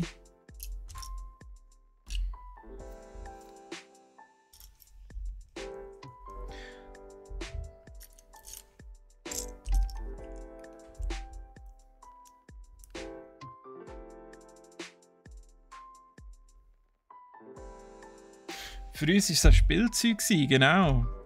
Finde ich auch noch ein richtiger Hinweis, ja. Für uns war es zum Brauchen und noch nicht irgendwie ein Wert oder Sammelgegenstand. Wenn man jetzt schon älter gewesen wäre, dann kann man gut vorstellen, dass man das vielleicht gesehen hätte. So, oh wow, okay. Wenn man jetzt irgendwie, keine Ahnung, 20 gewesen wäre, wo der Atari rausgekommen ist oder so, dann hat man vielleicht schon das nicht mehr als Spielzeug, sondern als Sammelobjekt gesehen und hat es ein bisschen anders behandelt.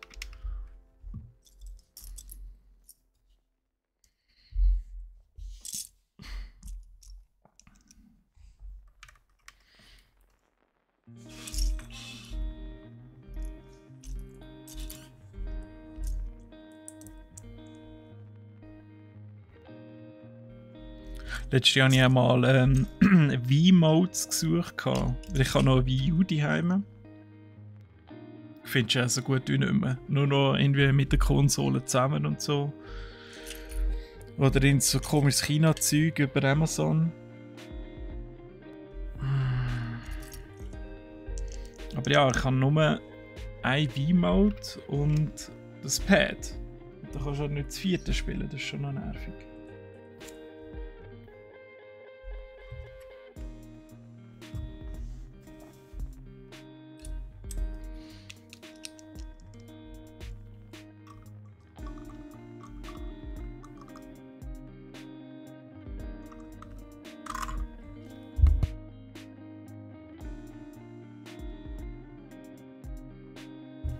Das ist spontan gekommen.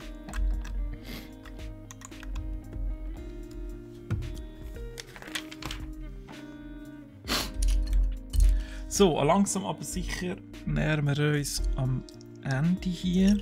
Einerseits von der Landesonde, andererseits vom Stream. Aber fertig machen wir es noch, das verspreche ich jetzt.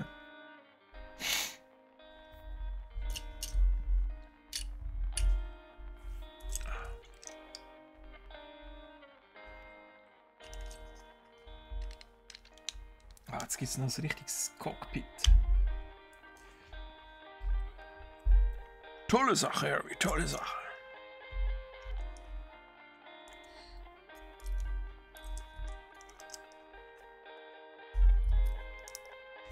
Ah.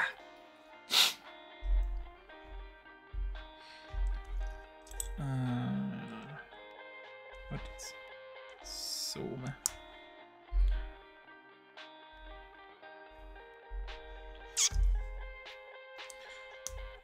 Ah, ist das heiß da rein.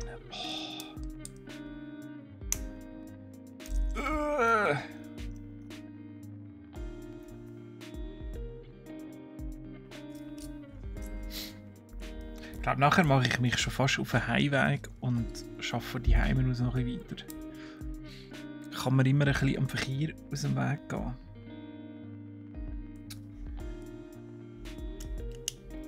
Wie ist das so bei euch noch Arbeitgeber? Ist das auch ein Thema, immer noch Homeoffice?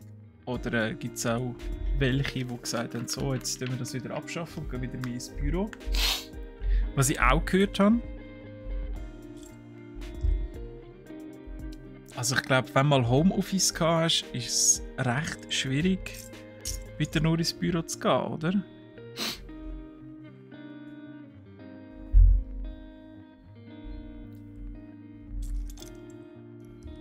Also ich kann mir das nicht mehr vorstellen, auch nur schon der Zeitverlust und alles.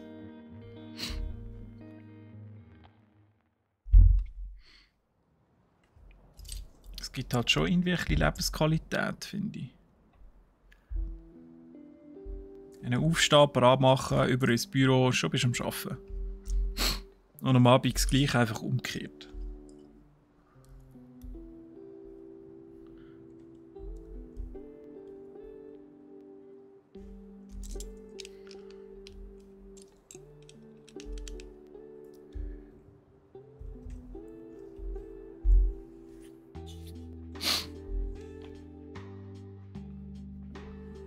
Okay, beim Clou ist schon mal offiziell Homeoffice gestattet, aber lieber gesehen, wenn man daheim ist, wenn man im Büro ist.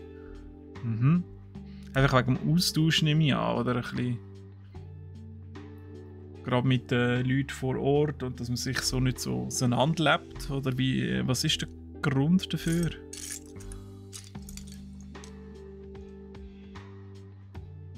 Also sie hat schon vor der ganzen Hipster die Heime von die Heimen aus gewerkt. Okay. Nice, nice.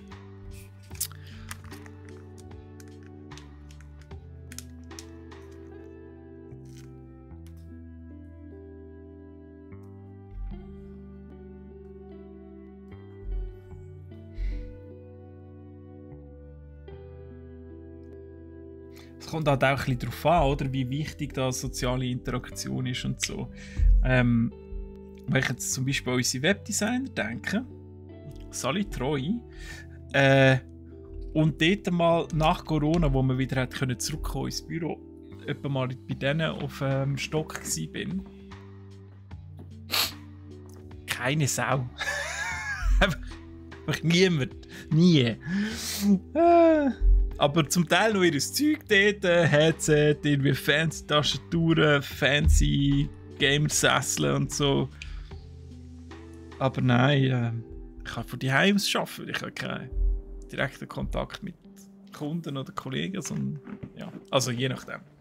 Aber ja, lustig gewesen. Finde ich, ist es individuell. Alle neue PC, die angeschafft werden, sind Laptops. Ja, das finde ich auch sinnvoll. Ja. Also auch wenn du das mal musst mit einem Meeting oder whatever, macht es schon Sinn. Darf jederzeit vom Homeoffice aus arbeiten. Das finde ich schön, dass so ein bisschen die Flexibilität beibehalten worden ist. Bei vielen offenbar. Mitarbeiter selber können entscheiden, hey, für mich passt es einfach besser mit Homeoffice. Oder ja, wir kommen 1-2 Mal dann und dann in der Woche oder so. Ich finde, das gibt für die Mitarbeiter selber, für den Arbeitnehmer halt schon einen extremen Mehrwert, oder? Oder würdet ihr jetzt freiwillig nochmal zurückgehen?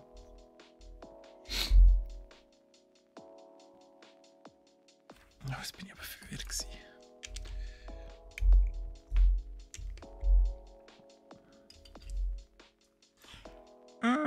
Da.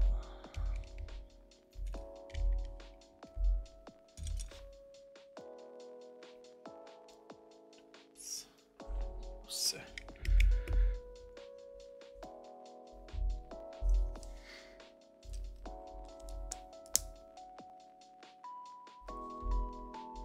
Ja, viele sind sich nicht daran gewöhnt, dass die Leute nicht vor Ort sind. Dass man halt nicht einfach ins Büro kann laufen und etwas fragen, sondern man muss das Telefon nicht finden. Also ich kenne auch Leute, die sagen, nein, ich will lieber ins Büro, ich brauche den Austausch und zwischendurch halt quatschen oder wenn ich etwas wissen will, kann ich geschwind rüber.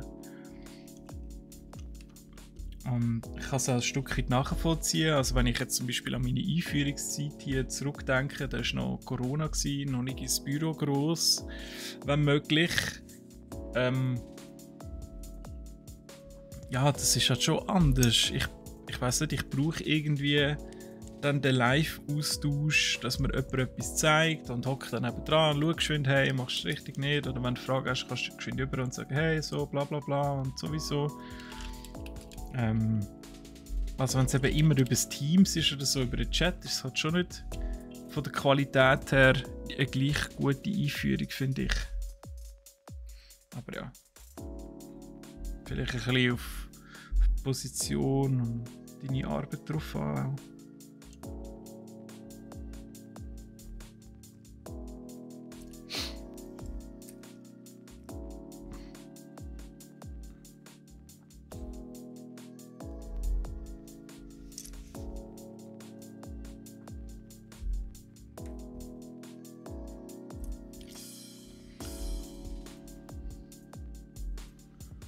Im Moment nur zu zweit.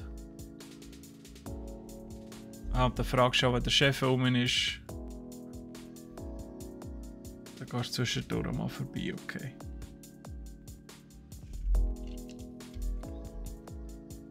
Ja, wenn man so ein kleines Team ist. Aber eben, es kommt auch ein bisschen auf die Branche sicher und deine Arbeit drauf an, wahrscheinlich, oder? Ob es dich jetzt vor Ort braucht oder nicht.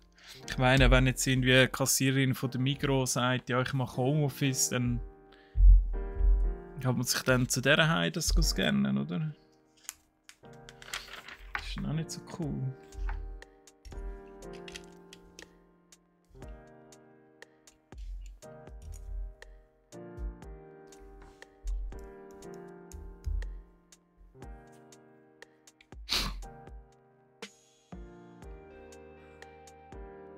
Braucht Disziplin, am gleichen Ort Arbeit und Freizeit zu verbringen. Ja. Ich denke, es kommt ein Stück weit auf dich persönlich drauf an. Mir hilft es zum Beispiel, die Heime mich zu konzentrieren, weil ich weniger Ablenkung habe. Aber das ist vielleicht auch ein bisschen das daran gewöhnen bereits, oder? Ich habe mich schon daran gewöhnt, im Homeoffice zu sein. Ein bisschen die Ruhe zu haben für mich und die Fokuszeit. Oh. Jo, verkehrt rum. Komm raus! Bionik, wie läuft schon fertig? Nein, noch nicht ganz. Fast, noch nicht ganz, aber das, was jetzt noch da verteilt ist, das ist noch das letzte Stückchen. Was wir machen?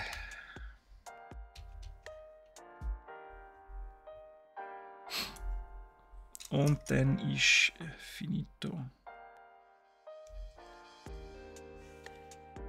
Wollt ihr mich verarschen oder was? Hä? What? Umdrehen? Warte jetzt. Warte jetzt. Doch, stimmt. Doch. Alles gut. Ich has richtig gemacht. So, und jetzt die muss man noch ein bisschen ausrichten, sonst... Hä? Woher kommen denn die? Was mache ich mit diesen Gelen jetzt? Einfach runterklappen. So. Wahrscheinlich. Und dann das gegen... Oh mein Gott, ja, sag doch alles drehen hier. So. Interesting.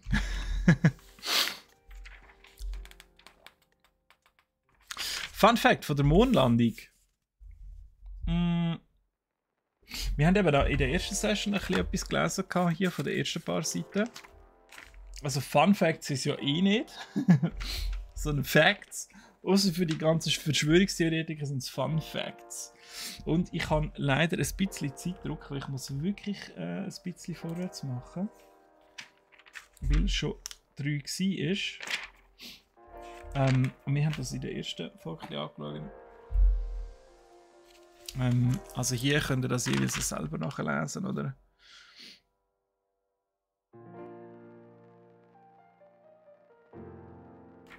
Vielleicht hier noch interessant. 2,5 Stunden nur waren sie dort gewesen.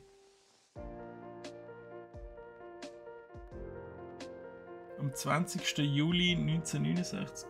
Sie waren 2,5 Stunden draussen, sie haben Proben entnommen und das Equipment aufgestellt, Bilder gemacht. And leaving special items steht noch.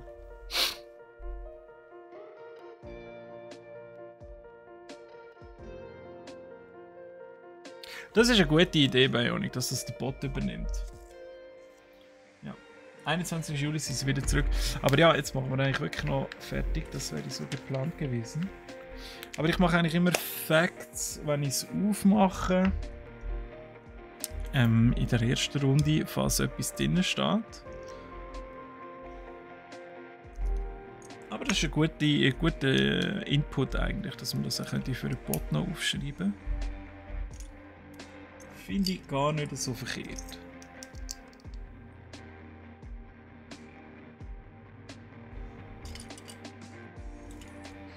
Was? Wie ist das gegangen? Der eine hat nach 3 Tagen von daheim werken gemerkt, dass der Laptop noch im Büro ist. Also daheim werken oder daheim werken? Und er hat einfach einen privaten PC geschafft, oder wie ist das?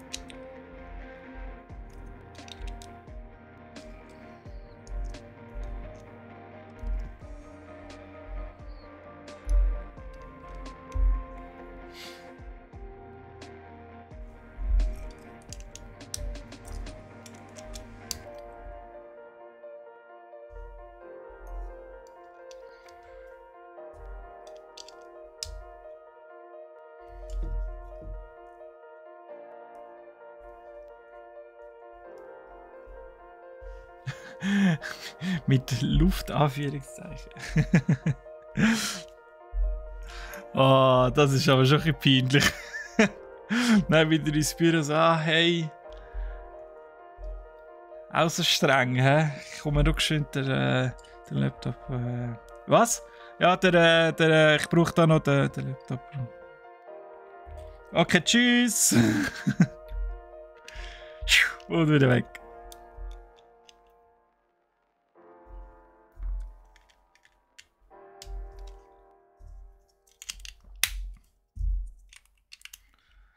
Bam, bam, bam.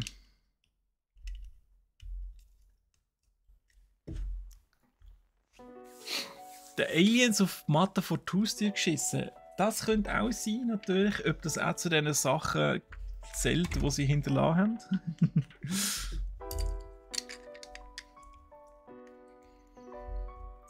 Stellt euch vor, wir suchen die ganze Zeit Aliens und eigentlich sind sie nur auf der dunklen Seite vom Mond. Versteckt sich immer.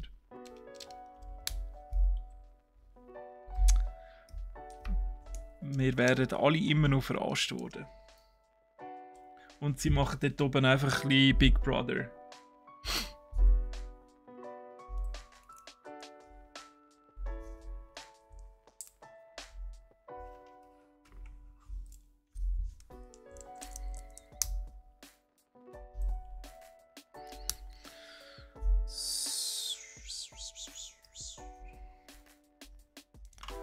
Hey, so viele Messinstrumente ist schon crazy. Haben die echt gewusst, für was sie das alles brauchen? Und es war einfach so, ja komm, ich schalte mal alles ein. Und die NASA vom Boden wird dann schon irgendwie... wird das schon regeln.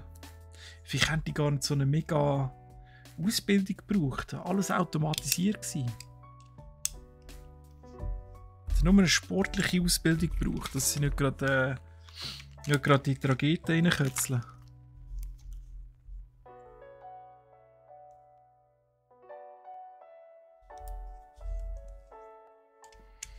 So.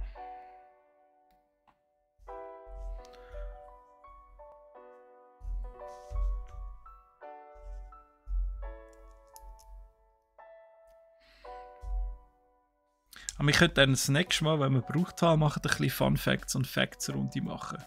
Da haben die ja dann sicher auch viel zu erzählen. Die sich ein bisschen mit Herr der Ringe auseinandergesetzt haben.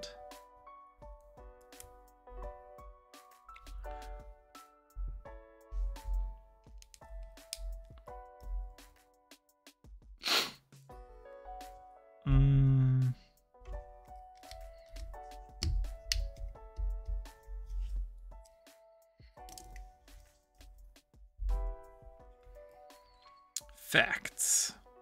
Command machen Facts. Finde ich gut. Tue ich mir jetzt rein gedanklich notieren, ja. Neue Command. Steffi, danke für die Richtung. Nein, ich mache ihn selber, ist gut.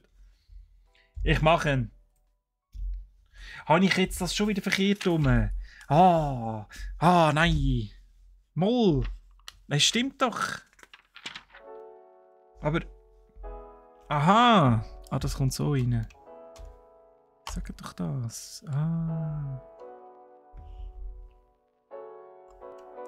Weird. Wenn es jetzt so beleuchtet wäre, dann wäre es richtig geil. Weil, ja, man sieht es fast nicht, aber da hat sie so Türen da innen. Ja, das ist jetzt wirklich... Ach, das wird auch nicht besser. Aber ja, es hat eigentlich Türen. Sie gehen nur leider nicht so richtig zu. Ja. Schon besser etwas vorgezeigt. Gut. Aber jetzt placen wir mal. Hoffentlich richtig. So.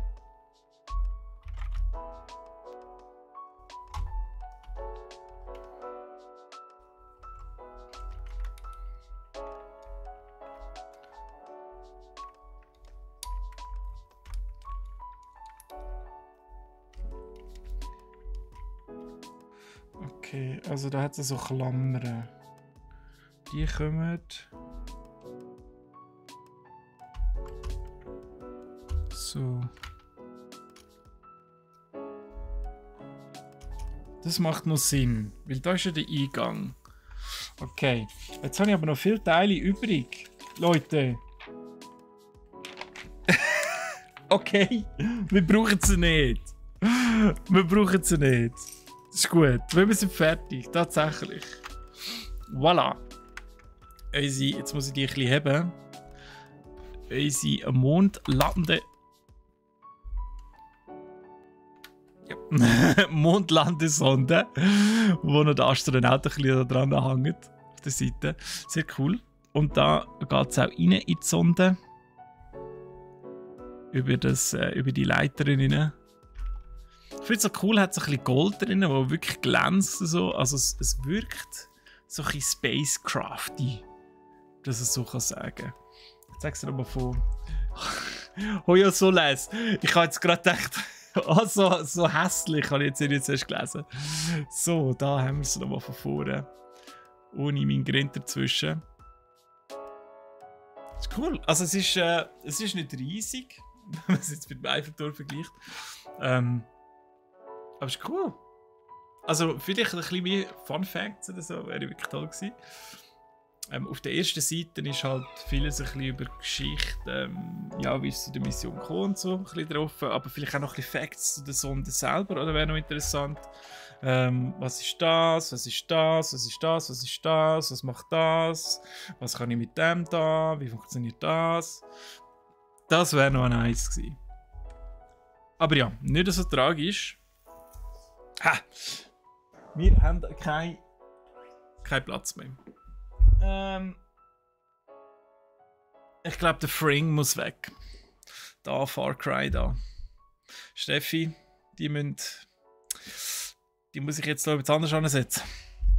Neben der Grogu, das passt doch.